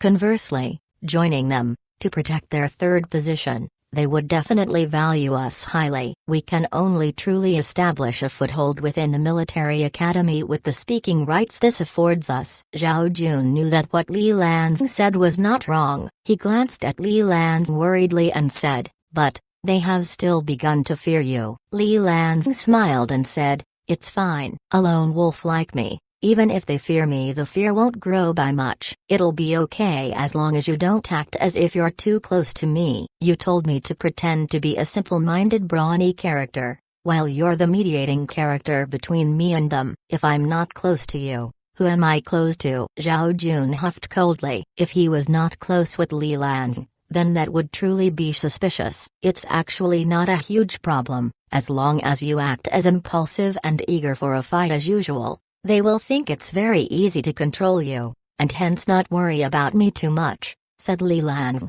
Zhao Jun harumphed and said, "Right now in the military academy, who doesn't think of me as the impulsive and eager to fight tyrant Zhao?" Li Lan laughed at these words. "Isn't that pretty good? Anyone who wishes to avoid trouble will certainly avoid disturbing you, right?" Zhao Jun fell silent for a long moment before opening his mouth to say, "When will we be able to go up against the Thunder King?" Li Lan paused, his entire being suddenly turning extremely cold and forbidding. However, this shift in his aura only lasted for a split second. In the blink of an eye, he had recovered his usual warm aura, and he articulated his answer word by word, "There will be a chance." Zhao Jun peered intently at Li Lan, and the bleak aggression about him grew thicker. "I'll be waiting." Right then, a light breeze swept through the garden, ruffling the hair of both youths. Warm and gentle, bleak and forceful, the two distinctly different types of aura melded surprisingly well together, without any sense of irregularity. The first thing the cadets did upon entry to the military academy was to carry out all the registration procedures, collecting the uniforms prepared by the school and finding out where their dormitories were at the same time. The accommodation provided by the military academy were all stand-alone villas. Each villa could hold 6 people. Ling Lan's team very coincidentally were all arranged to stay in one villa. Qilong and the others were naturally very surprised by this. Only Ling Lan knew that this was definitely the work of her dad. In order to prevent his daughter's gender from being exposed, Ling Zhao had pulled all strings to arrange for Ling Lan to live together with these followers of hers, in hopes that they would be able to protect Ling Lan. Of course, Ling Zhao had only done this after doing a lot of private investigation. He knew Qilong and the others greatly admired Ling Lan, and were the type of sworn brothers that would give their lives for Ling Lan. This put a somewhat sour taste in Ling Zhao's mouth even as he was proud of his daughter. He just kept having the feeling that this bunch of brats were here to steal away his precious daughter. The students from Doha were pretty much distributed within the same district. During this registration period, Lin Zonking and Ziyi had used their own individual abilities to take the opportunity to understand some things within the military academy, such as the distribution of power among the factions as well as the ranking situation. Students from Doha made up the majority, but they were split up into various factions of different sizes, each unwilling to defer to another. Of these, Zhang Jing'an's faction was the largest, and could be considered the representative of the Doha Central Scout Academy faction. But even so, his faction was still firmly pressed down by three other large factions, unable to budge. They were respectively the number 1 faction, the Ting Faction 1, the number 2 faction, the Tanji Faction 2, and the number 3 faction, the Wuji Faction 3. When they passed on this information to Ling Lan and the others, Qilong was infuriated, thinking that Zhang Jing'an had disgraced all of the Central Scout Academy. Mind you, every year, the Central Scout Academy was the school which supplied the most number of successful applicants to the first men's military academy in the entire federation.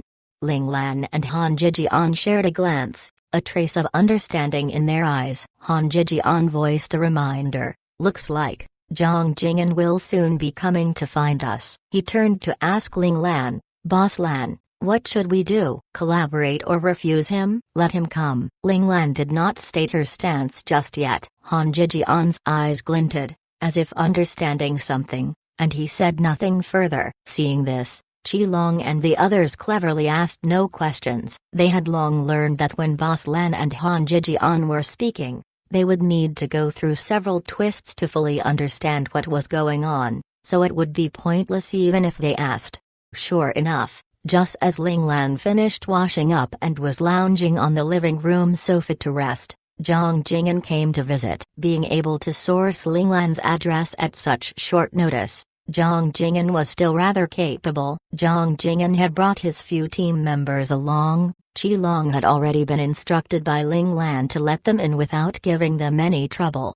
Seeing Ling Lan sitting on the sofa, Zhang Jing'an said with a smile, "Ling Lan, seeing that you managed to enroll into our military academy, I am extremely glad." At this moment, Zhang Jing'an no longer had any of the dejected air he had had after his failure at the Grand Armed Melee that year. Although his faction was currently being suppressed by the other 3 major factions, he was still the leader of the 4th-ranking faction after all. He appeared spirited, and even with a smiling face and a friendly attitude, he still retained a trace of the prideful air of a superior. Zhang Jing'an's words and his attitude made a trace of displeasure appear on the faces of Qilong and the others. They would not allow anyone to disrespect their boss Lan. Even if Zhang Jing'an was their senior back then, they would not condone it. Ling Lan only quirked a brow at his words, before pointing at the sofa before her and saying calmly, "Senior Zhang, please sit." Since Zhang Jing'an was treating her with the air of a superior, Ling Lan naturally needed to strike back. She immediately treated Zhang Jing'an like a subordinate follower, casually instructing him to sit. This breezy attitude made the expressions of the team members who had come along with Zhang Jing'an to change. One of them was about to bark out a warning at Ling Lan when Qilong abruptly swept an icy glare at him, harumphing loudly. This loud harumph reverberated by his ears, and that person felt a jolt in his chest, his blood and vital energies roiling. The cry he had been about to utter seemed to become lodged in his throat, no longer able to come out. His expression changed drastically, and he stared in vacant shock at Qilong who was standing beside Ling Lan. Zhang Jing'an's expression changed as well, his initial haughty manner disappearing to be replaced by a share of grimness. He glanced at Qilong with a complicated expression, and signaled for the team member to back down.